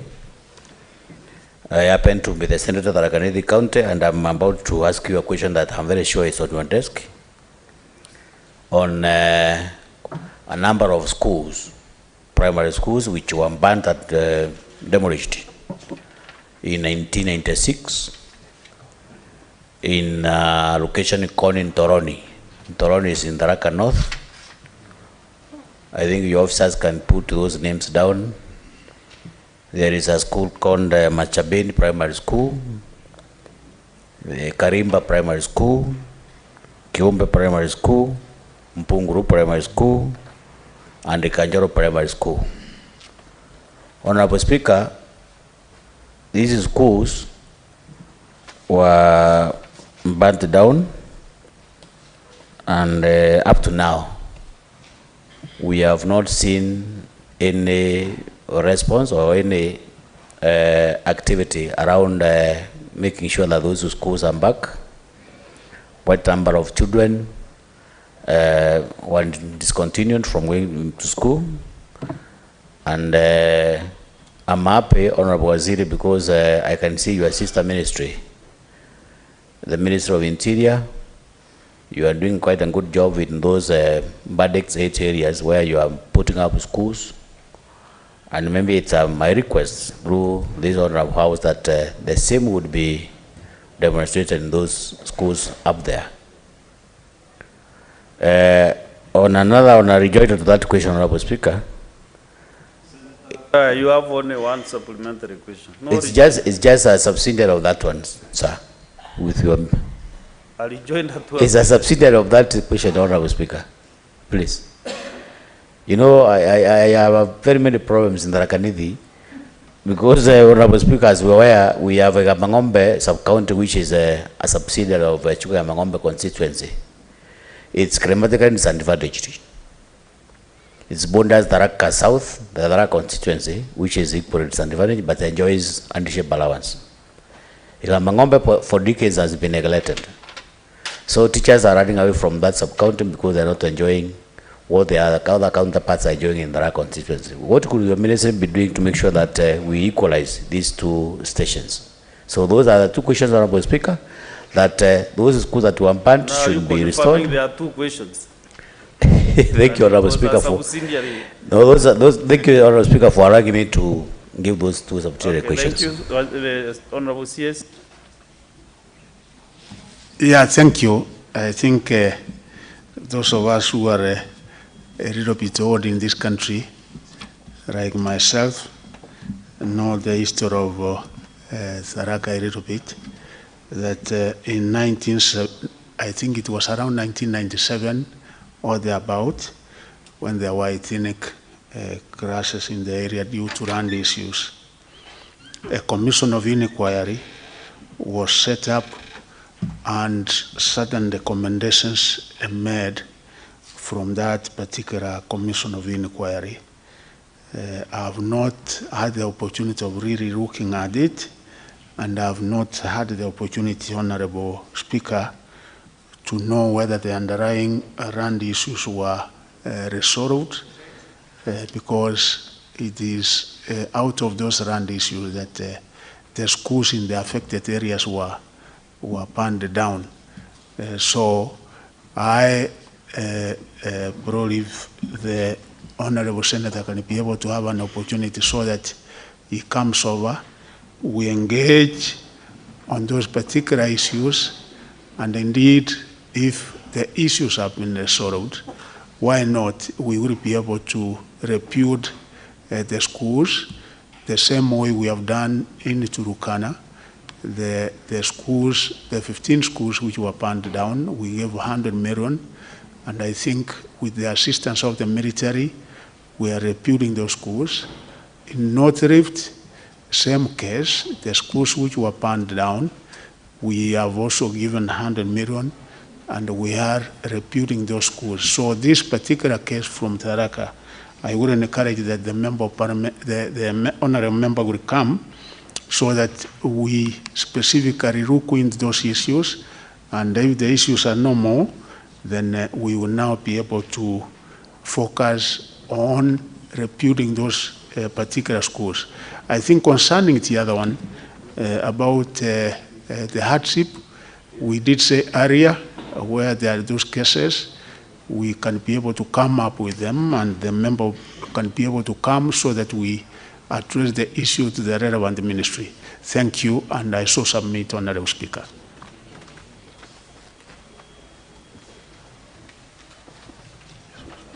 Senator Tobiko. Thank you, Mr. Speaker. And Mr. Speaker, I am satisfied with the response from the minister, and I would like to congratulate the minister because, you know, being in the Education Committee, we have walked the journey with him. We've seen the much progress that the ministry has made in terms of the CBC and the junior secondary schools, Mr. Speaker. Mr. Speaker, my supplementary question was not really related to the question I have asked, but we were given the chance by the Speaker to do a supplementary, to do a question on the ones that had already passed. There was a question that had been asked by Professor Kamar on why the district commissioners are the ones chairing the education committees, Mr. Speaker, at the sub-county levels. And also after attending the receiving the presidential working group report, Mr. Speaker, I have a concern that when we are told about stakeholders who at the grassroots levels who made the decisions, Mr.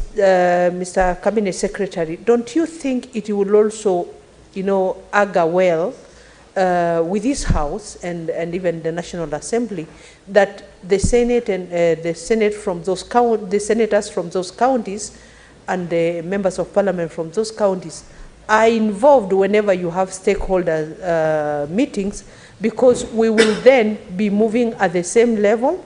And I believe a lot of questions that are being asked here will then be avoided, because we will address our concerns and our challenges right at the county level. Thank you, Mr. Speaker. Thank you, Senator. We proceed to the next question by Senator Mariam Omar Sheikh.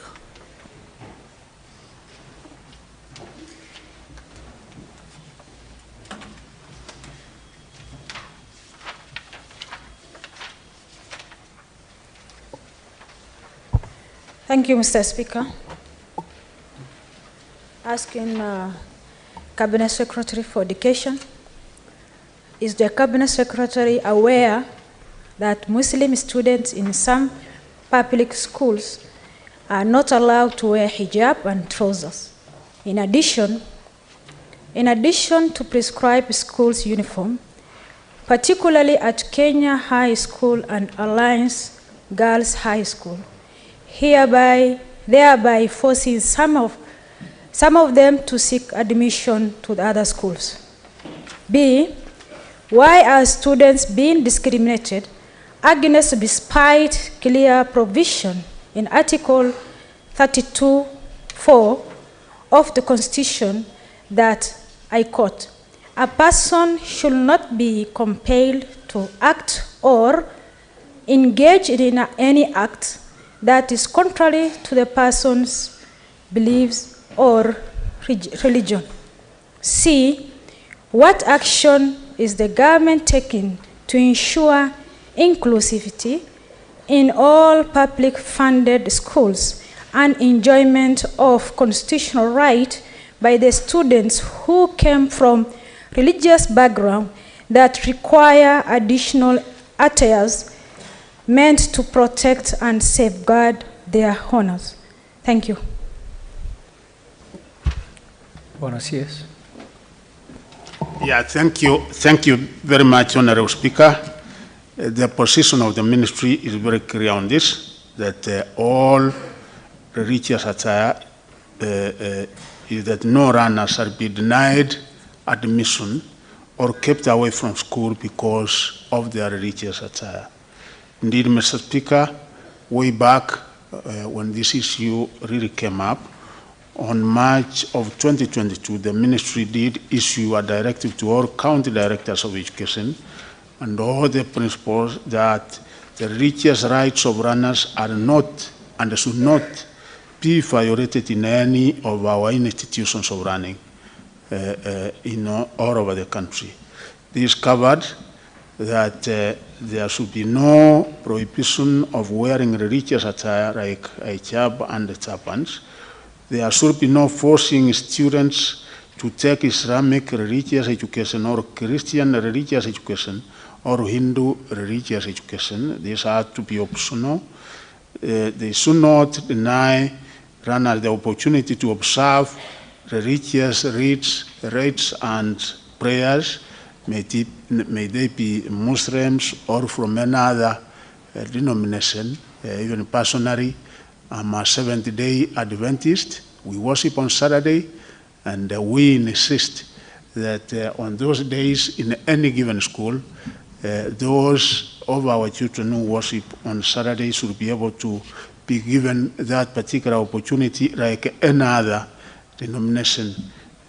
Failure to allocate worship, that worship rooms should be allocated and spaces, because this is very key, and that there should be no forcing of runners to participate in religious rites and activities that are contrary to their beliefs. And I think we have attached that particular circular from the ministry. So really, the thing is for us to be able to enforce. And in enforcing this, Honorable Speaker, we have an interreligious team committee with the ministry, and we normally have regular meetings, and after the meetings, some of these concerns have been raised, and we are able to disseminate the information to all the relevant parties, all our schools. Indeed, I've even gone to the said schools, and as of now, I think we don't have the kind of problem that might have occurred at one time or another.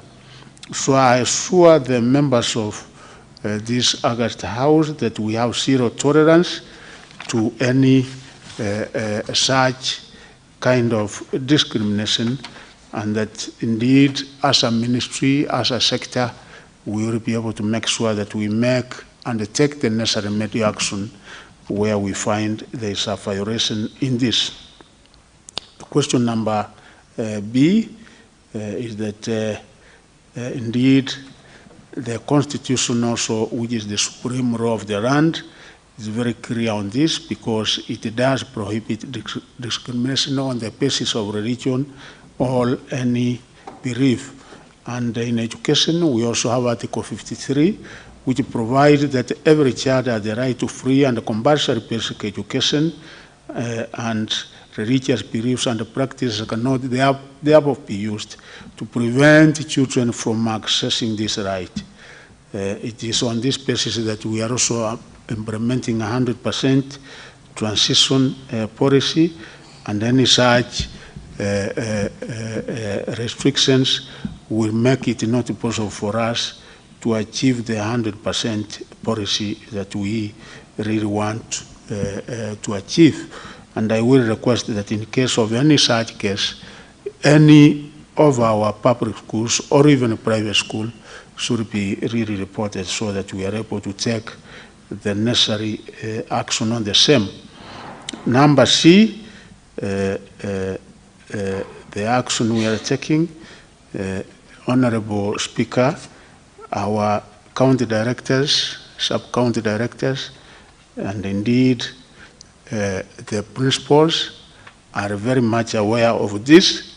Anybody going against is doing his own thing, and is not only violating any such law, but going against the constitution of this country.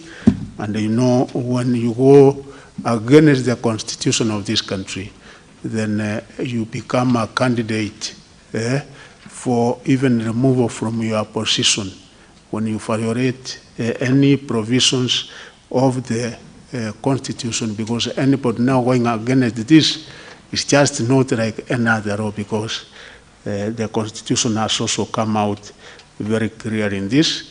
So we are categorical, we are in agreement that this is not something that should happen in any one of our schools, and where there might be any such isolated case in one of our schools, kindly bring it to our notice, and I assure you that we will be very effective, very categorical, and very bold in taking the necessary disciplinary action, including what is provided for in our constitution. I so submit. Thank you, Waziri. Senator Mariam, do you have a supplementary question? Thank you, Mr. Speaker. I thank CS for his effort to reply the questions. Mr. Speaker, when I raised this query, I raised on the facts, because parents came to me, to my office, from Wajir, from Mandera, for the school, Kenya High and Alliance. CS, when you said there is a directive, you wrote to county directors of education on 4th March 2022, and there are numbers of content, which is A to E in your response. Out of those contents of your directives, A, which is prohibition of wearing religious attire like hijab and turbans, is not effective. That's why I raise the questions. So, Mr. Speaker, I'm not satisfied with the response.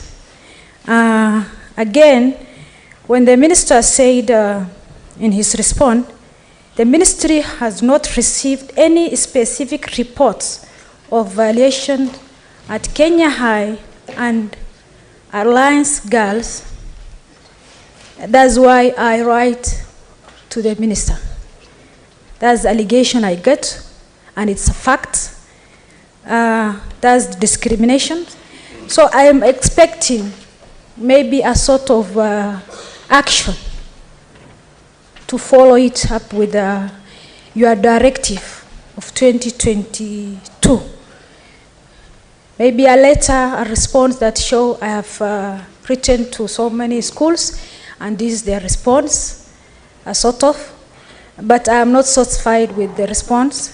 Maybe, and again, in the reports, in his response, I dispatch a team to investigate the matter. So that means when I raised the question is somehow in July. So by now, when he dispatched his team to the specific 2 schools, he can have got the results by now. So, Chair, Speaker, I am not satisfied with the questions, the response. Thank you, Waziri. I hope you understood the question. Now, Honorable Speaker, if I can a little bit go to the history. The Honorable Member knows that around 2021, there was a case which was taken to court. And specifically, it was in the following Kenya High School. And the court indeed pronounced itself on that particular matter that what the school was trying to do was not right. And as I've said, Honorable Speaker, sir, I've had a meeting, we have that interreligious committee, and actually even the last meeting that we had in my office with the board of management of Kenya High, plus the principal, I think this was about 2-3 months ago. One other issue that I did make very clear to the board was that we should not be able to have such a case again because it gives negative publicity to that particular school or another school. I've had a meeting with all the principals in this country when they had their Capitation meeting in Mombasa, and again, as CS Education, again I pronounced myself on this matter. We have had a meeting with all the principals of national schools. What is the agenda when we have some of these meetings? Is to inform them that yes, if you violate or don't implement any directive as given by government, because those are government directives given, and the directive is based on what actually emanates from their constitution, then you will be doing it at your own peril, because you cannot be able to come up and implement your own decisions, what you think should be done against the law of the land. So in the case, there's an individual case, even the last meeting, I think we were joined by a very top officer of mine, who is also very religious. He knows him from Wajir, and in case there are any such individual cases, kindly don't shy away from coming to my office so that we are able to deal on each and every case on its own merit. Thank you, Honorable Speaker. Senator Mariam, you. Thank you, Mr. Speaker and the CS.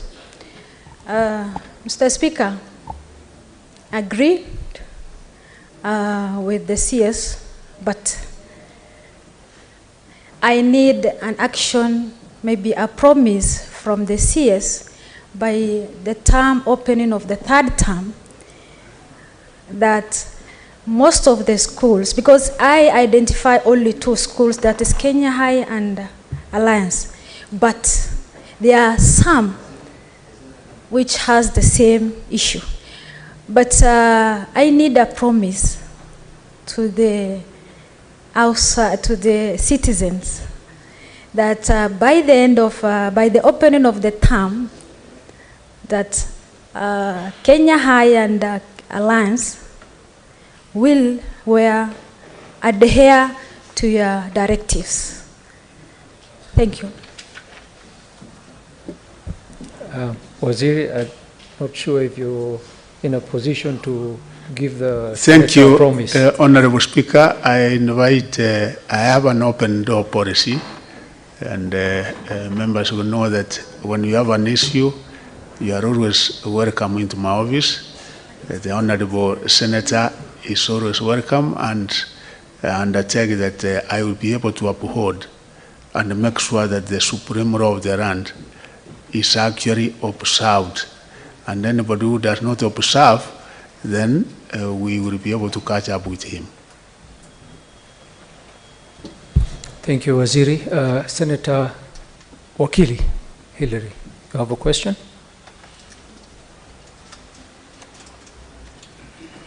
Honorable Speaker, I don't have a question as regards the particular response that the CS has given. I was queuing for the next opportunity. Very well. Thank you. Senator Murgo, you have a question on this, a supplementary question on this question.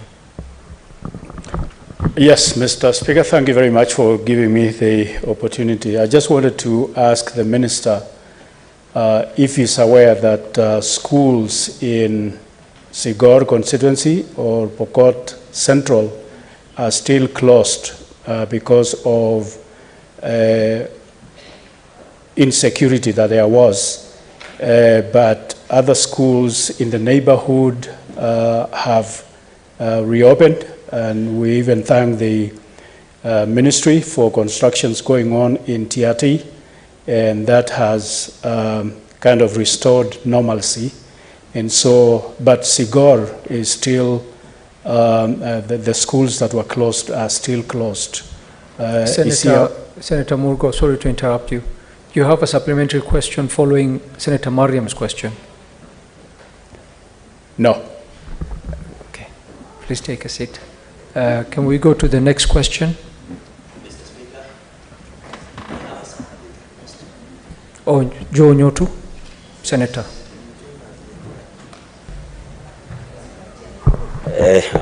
Thank you, Mr. Speaker. Mr. Speaker, I chair the Education Committee in this House. And I may want to ask a supplementary question following Senator Mariam's question to the Honorable CS. And that is there a government policy on school uniform? And if yes... Senator Tobiko, you have to follow the standing orders. You cannot cross the alley that way. Continue, Senator Nyotu. Thank you, Mr. Speaker. I had just started asking my question. Is there a government policy on school uniform? And if yes, how does the ministry ensure that the policy does not exclude students of a particular religious and or cultural background from seeking enrollment or continuing the enrollment in a school? And Mr. Speaker, the CS has pronounced himself very well on the directives that have been given to schools. But I may want the CS to tell this House exactly what is the ministry doing to see to it that the directives that the ministry gives are complied with. And when they are not complied with, exactly what happens? Because, Mr. Speaker, why I ask that is because I know the minister does not have a direct control on teachers. They are under the Teacher Service Commission, which is autonomous.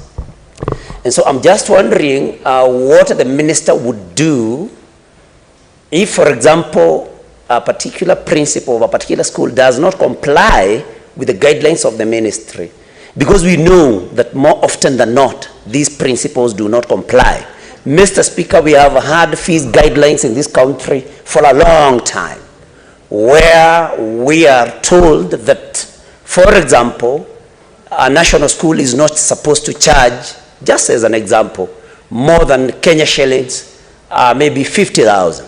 But they end up charging even 90,000, Mr. Speaker.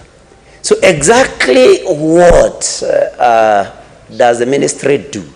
Because Senator Mariam here is talking about schools that she knows are not complying with his order. We know, all of us know, like I've said, schools not complying with the fees guidelines. Exactly how does the ministry work with TSC to see to it that those that do not comply are, that action is taken against those that do not comply? Mr. Speaker, I rest my case this far before I come back, if you allow me, for other supplementary questions. Thank you, Mr. Speaker. I think Senator Joe, you only allowed one supplementary question. I am aware, Mr. Speaker. I'm talking about when we got to the next questions by other senators, Mr. Speaker. Well. That is what I was referring to. Very well. Thank you, Mr. Speaker. Bwana Waziri, tafadhali. Yeah, thank you very much, Honorable Speaker. It is clear that there is a policy on uniform. And indeed, what we say, and even when you go to schools in any part of the country, you will find there's a uniform, but again, religious attire is worn in addition to the school uniform, so that it's not a totally different thing from what the school uniform is something, an addition. The second one, yes, Kenya, we have a very progressive constitution. The Honorable Senator from Muranga knows that.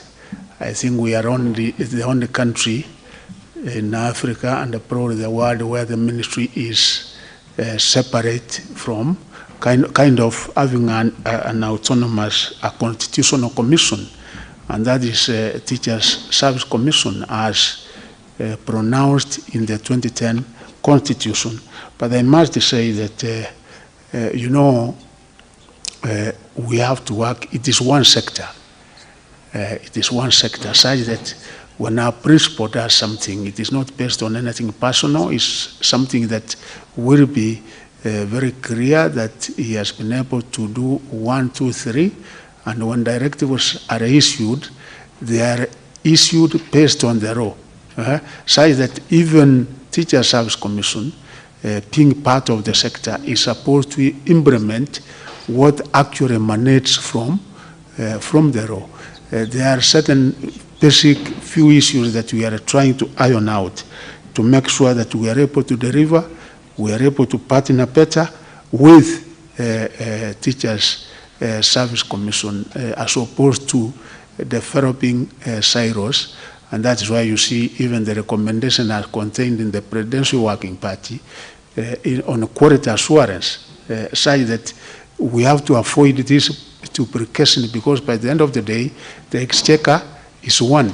The ministry gets these funds to do a function from exchequer, and then you find the same exchequer is also giving funds to do the same function to Teacher Service Commission. And when you are given, two people are given the same function, either it will be done or one will say somebody will do it, and then by the end of the day you find it is not done. So I think the kind of cooperation we are having, we cannot have a principle and have not had an experience, because there are principles we have been able to deal with where I find that they are not following the directives, like what you said, charging illegal levies.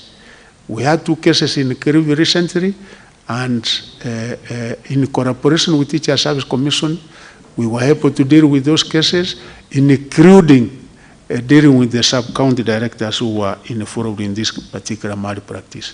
Thank you. I shall submit. Thank you, Waziri. Next question by Senator Samson Cherargei. And Senator, could I indulge you to be very fast, because I think we're only left with an hour of questions. I would like to cover all the questions. Mr. Speaker, sir, I think I'm the last one on the trench. I will be very faithful in usage of time, but of course to achieve the intended purpose we're here. Mr. Speaker, sir, thank you for this indulgence. I've waited so long, like the waiting of Jesus Christ, to ask these questions. Question number 037, Mr. Speaker, sir. 1, could the Cabinet Secretary state the amount of funds allocated as capitation to all public primary and secondary schools in the financial year 2022-2023, indicating the amount already disbursed as well as the amount outstanding? Mr. Speaker, sir, part B of the question, could the Cabinet Secretary explain the procedure in disbursement of the funds to the schools and indicate measures the government has put in place to ensure timely disbursement of the funds as per the law. Mr. Speaker, Part C, why are parents with children in public schools required to buy learning materials when such materials ought to be provided by the government? Number D, Mr. Speaker, sir, could the Cabinet Secretary provide a list of all pre-qualified suppliers of textbooks and other learning materials, indicating the total amount owed in pending bills to the suppliers and the respective schools and companies involved? Mr. Speaker, sir, I had 3 questions. Should I read all of them, or he answers one by one? I think it's better he answers one by one. Okay, thank you. Thank you. Waziri. Yeah, thank you, Honorable Speaker. The question number 37 is that during the financial year 2022-2023, a total allocation for free primary education program was 12 billion and 1 million, and the total amount of 9,288,570,185 has been disbursed in the same period. Term 2, we had a disbursement done on 4th of July, which was 2,714,000,000 and 37,012 for 8,869,402 runners. It has been given term 3 up to what we have given on this term 1, 2023, from A to D. I think is kind of self-explanatory as given in the report. A further disbursement of 99,879,981 was made on the 21st June 2023 to cater for 469,018 runners, and the figures are given there, including junior secondary schools, where there have been 2 disbursements, one and the first disbursement being 9,508,994,355, which was done on the 13th April 2023, while the second disbursement was 3,774,304,250, done on the 20th June 2023. The ministry received a total budgetary allocation of 64,421,865,698 for capitation, and this is for secondary schools now. We were in primary, we have come to secondary, and the money has been disbursed as indicated term 2, term 3, as indicated in the figures up to E, and the way the entire amounts have been disbursed. Section B of the question is that capitation, disbursement of capitation to schools is done every quarter of the financial year.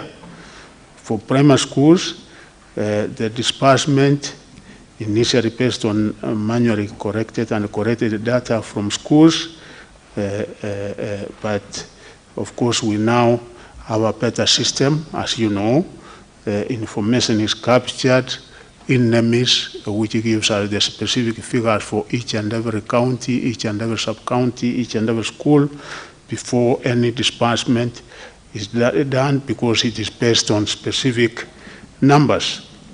Disbursement to secondary schools is fully automated through the NEMIS platform, and it is the data so obtained from the system which we make use of in order to disperse the funds to all our primary and secondary schools. In order to Of course, sometimes we experience delays, and out of the delays, once after a while, you get, we don't disperse the funds exactly the required time, but going forward, we have had an engagement with the Treasury and said we should be able to change where term 1 we will now be giving 50%, term 2 30%, and then going to term 4, term 3 when we will be able to issue the remainder of the 20%. The last part of the question, Mr. Speaker, is that indeed, in terms of running resources, the ministry through the Kenya Institute for Curriculum Development, KICD, provides textbooks to runners in public primary and secondary schools at the ratio of 1 to 1 in all the running areas. So we don't expect that parents will again engage in buying books, because we have already provided the books out of the public funds that are given to us. And the capitation also given per annum, like in junior secondary schools, which is 15,042.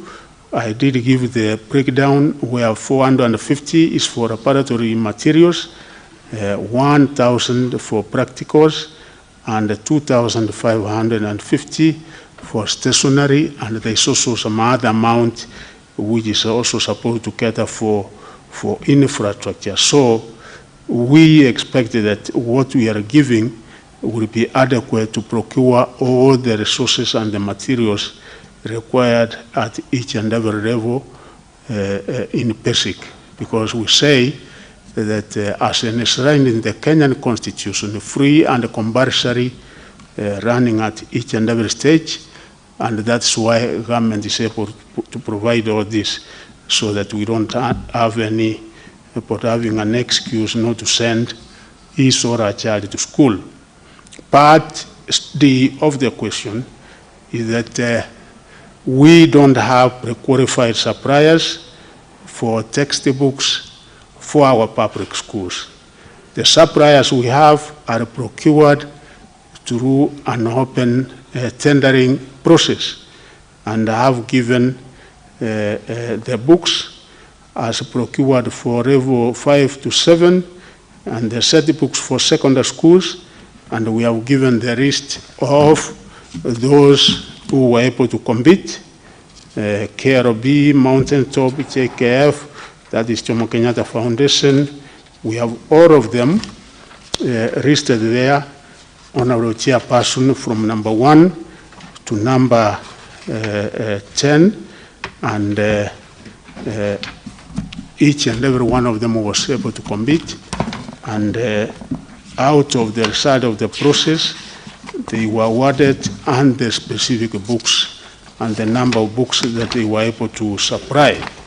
So I don't have to go through the entire list. I think it's self-explanatory, so that the members can be able to go through the same number, and I think that provides the answer. And Honorable Speaker, I so submit.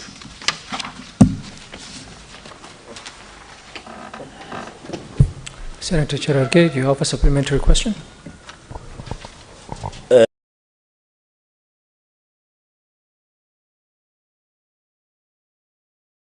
Colleagues, Bwana Cabinet Secretary, in page 14, you have indicated that you have paid 50% on junior secondary school.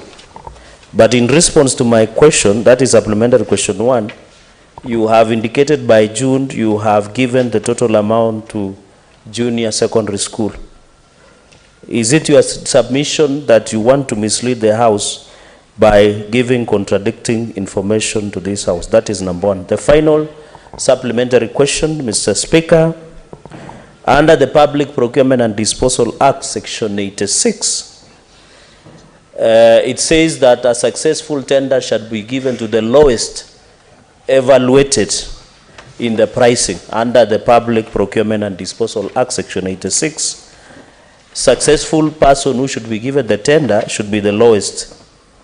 So, Speaker, on this issue of supply of textbooks, how sure are we that the open tender that is being given by the ministry, although there are locations that they come from one, in the other outside the mainstream publisher from one ethnic community, is outside this, how sure are we as a house, Mr. Speaker, sir, that the people who are given through the open tender meet Section 86 of the Public Procurement and Disposal Act, Mr. Speaker? And on the issue of textbooks, Mr. Speaker, because it's one question, the final question, is I had asked about the total pending bills that the Ministry of Education owes. Is it 1.1 billion, as I've seen in the shared that the CS had shared? Or, Mr. Speaker, what is the total pending bill as we talk today about this to the suppliers of the textbooks? Just in one sentence, Mr. Speaker, so that you don't violate the, Mr. Speaker. And I want to confirm to the CS, contrary to saying that they are providing learning materials to schools, Mr. Speaker, I think V2 core ground is different. The CS should use evaluation and monetary unit and presidential delivery unit to undertake, because most parents are still buying the learning materials. Mr. Speaker, those are my two supplementary questions. Thank you. Thank you. Waziri? Thank you, Mr. Speaker. The members would agree with me. The first set of answers that we gave in June, the question was, if you look at 73, it was asking about the first disbursement, which we gave, and we have now won the second disbursement. So there's the 9.5 and there's the 3.7. So combined, is more than the 9. So there's 9,580,994,355. And then there's the second disbursement, which was also done on the 20th June 2023, which is 3,774,304,250. Concerning the pending bills, if you go to 84, the money owed to the publishers, I think we have given the particulars, the grade and the outstanding amount in each and every grade, that is grade 5, grade 6, grade 7, and also the 2022 SETI books contracts. We have given, actually making the total to be 1,157,522,771. And we are trying to see whether we can be able to cover and offset this as we approach the first supplementary. We are doing our best in the prevailing circumstances, as I said, to make sure that all the materials, all the running materials are actually provided, and so far so good, because we have been able to reach each and every primary and each and every secondary school. Thank you. I submit.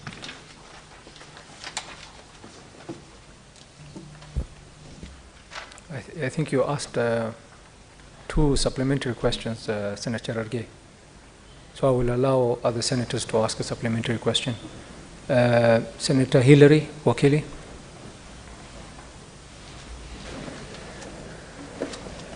Thank you once again, Mr. Speaker, sir. And as I ask this question, I first like to appreciate the CS for the responses that he's given to the questions that have been asked. My question is picked from your response at page 24, paragraph 23.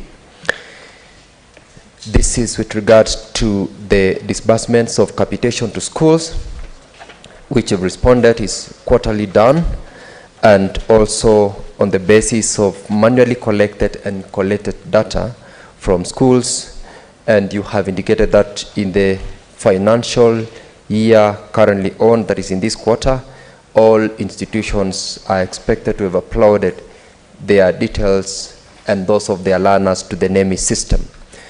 My question to the Honorable CS is whether they have any facilitative arrangement under the ministry at the national level and the county level to support institutions which are yet to get registration under the NEMIS so that they get the capitation because they already have students. I'm asking this question, Honorable CS, because in my office I've got several institutions that have asked for my intervention to get their IPPG registration. In particular, I've got one from Chapalungu constituency, Kongasis ward, a primary school by the name Kapchumbe. I've got also a secondary school in Chebunya ward of the same constituency where they have got students, but they haven't been beneficiaries of the capitation from the ministry. Why? Because they have lacked the IPPG identifier for purposes of entering the details within the ministry. So my question is, what is the arrangement, if you have, to facilitate and support such institutions to ensure that they are all able to benefit from the capitation from the ministry, especially where sometimes even their inability to register is not, of course, a problem that is to the ministry, but maybe from their end, failure to have all the documentations required. I am aware that for purposes of that registration, there are certain mandatory documentations required for such institutions to be registered. How do you have to facilitate? I'll be very happy that CS, as you live here, maybe you can assign me one or two of your officers to ensure that we serve these institutions so that they benefit in the next quarter, where you have said you will only be able to release capitation to institutions that have already uploaded their details. Thank you. Waziri? Yeah, thank you, Honorable Chair. It's through like what the Honorable Member said, we had actually two major problems in this which we are trying to overcome.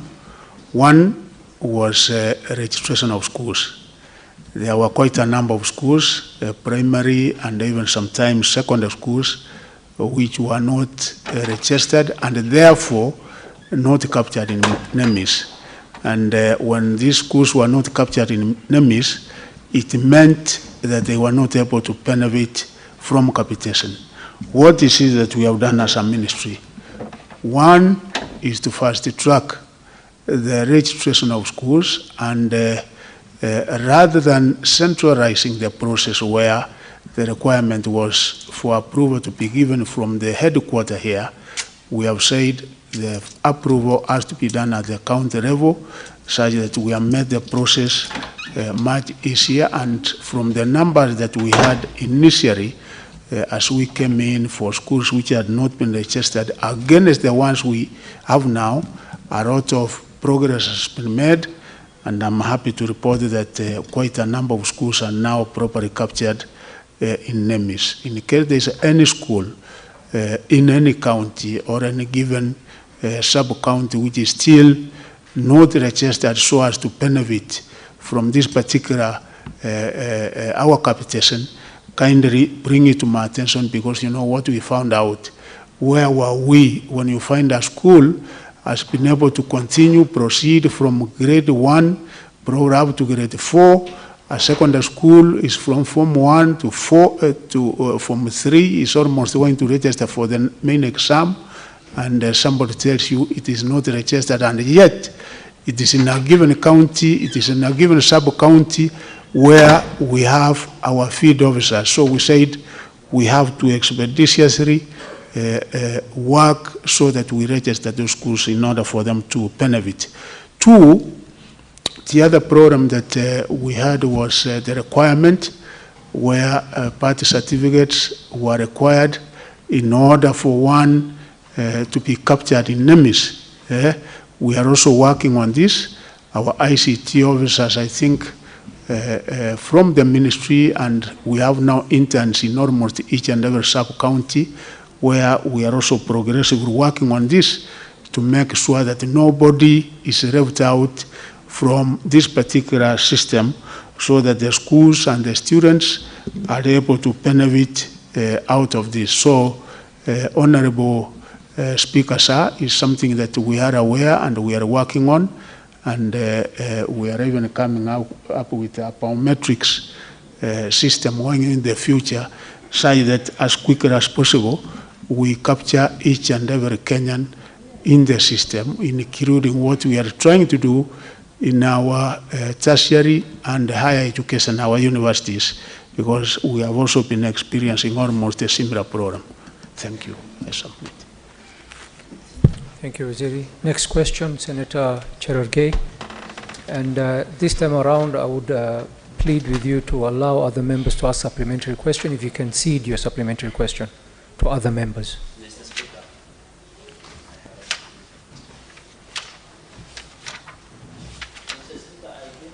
Your directions. When you ask this question, if you could cede your supplementary question to another member.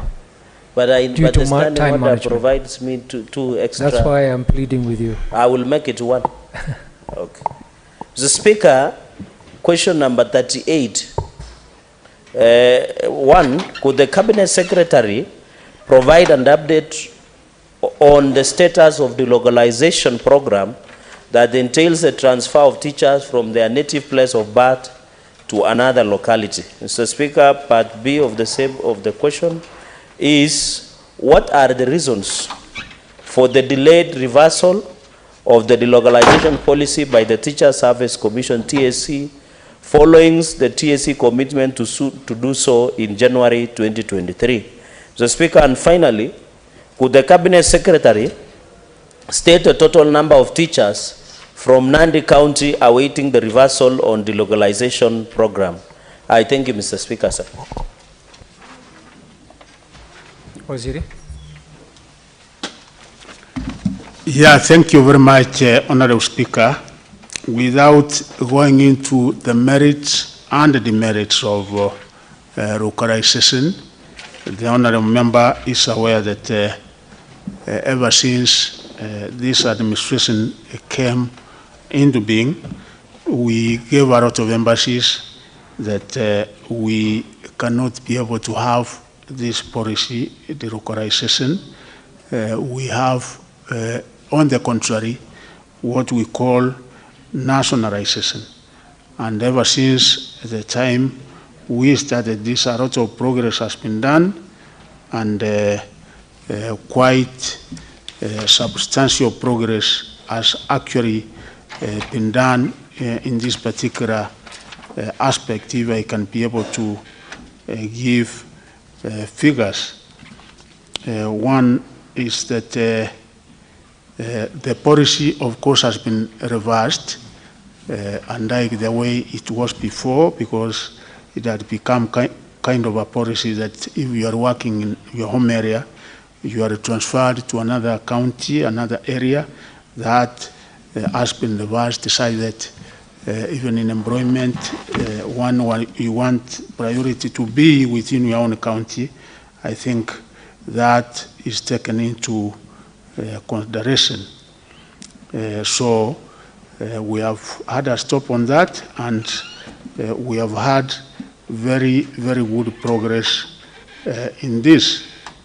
And when you come to the numbers, Honorable Speaker, the number that are so far applied for transfer from one account to another as at June 2023 to the Teacher Service Commission is 46,962 applications across the country, and out of which those who have already been transferred are 20,055, of whose transfers have been effected to their home counties, and we have been able to give a table explaining how this has been done. Specifically coming to the county of Nandi, the number of teachers who requested for transfer to Nandi were 1,005. And out of the 1,005, the number that has so far been repressed is 828 to Nandi, and the others are being processed. And also, as explained in the answer, Honorable Speaker, we also want to create the stability in the teaching sector, such that sometimes you find if a school has 10 teachers, and all of them are applying, probably they are from some other parts of the country to get out of that particular school. We have to make sure that there is a proper replacement. As we transfer them out, we also make sure that there is a replacement such that running has to go on. And hence, that is why you see sometimes we are not 100% of this process. We are almost at 40-something percent. And progressively, as we get proper replacements, we hope we should be able to get to that figure, because we also want stability in our schools so that you don't either transfer, because we have the figures of the shortfall, the number that we should have in each and every county, such that even as you transfer, there should be some kind of harmony, so that you are not giving one county more, and then you create a great acute shortage in some other counties. So we are careful in this, so that we don't also destabilize the education sector as we are working on this. I so submit. Thank you, Waziri. Senator Cherargei. Mr. Speaker, this time, although Standing Order 51C gives the questionnaire power of 2 supplementary questions, but for the comfort of my colleagues, I'll just make it 1. Mr. Speaker, I have done my due diligence, and I tell Waziri vitu kwa ground is different, because I have teachers here from my county, just from Vihiga, only, who wants to be recruited back to Nandi, and there are 43 of them. Why is the CS allowing county directors of TSC and education to have so much powers than the President of the Republic? The Speaker, the regulations of TSC, one of them is on medical grounds, Mr. Speaker.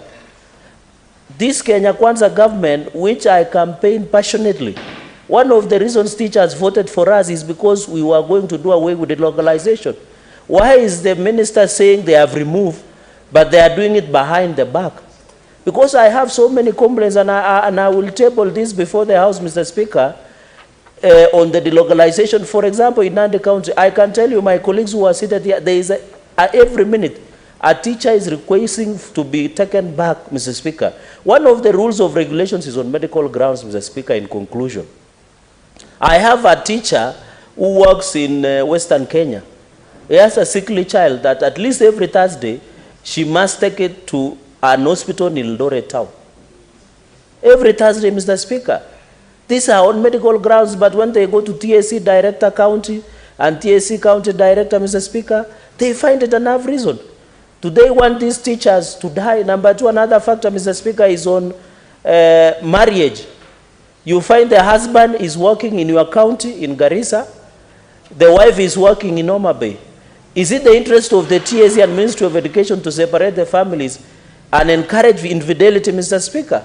Can the CS give commitment that what they are telling this House, because this is only fit for academic discourse, what they are telling the House is what is happening on the ground, Mr. Speaker? Because my teachers are suffering. For the last 1 year, Mr. Speaker, I have been having problems with the teachers, Mr. Speaker.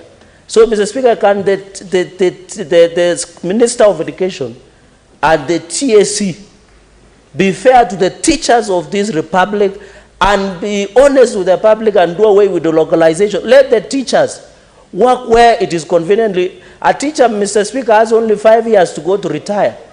Why would you transfer him all the way from Nandi to Lamu or even to Mombasa? For what purpose? What are you? In fact, that is a time they need to work near home as they transit to retirement. They see their grandchildren, appreciate what they have been doing for this country. Mr. Speaker, can the Cabinet Secretary give commitment on this aspect of delocalization once and for all for the teachers and the Kenyans and the students of this republic, Mr. Speaker. That's my only supplementary question.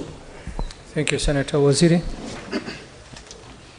Yeah, thank you very much. As honorable members also noted here, including the chair of the Committee on Education, is that we are dealing with an independent commission.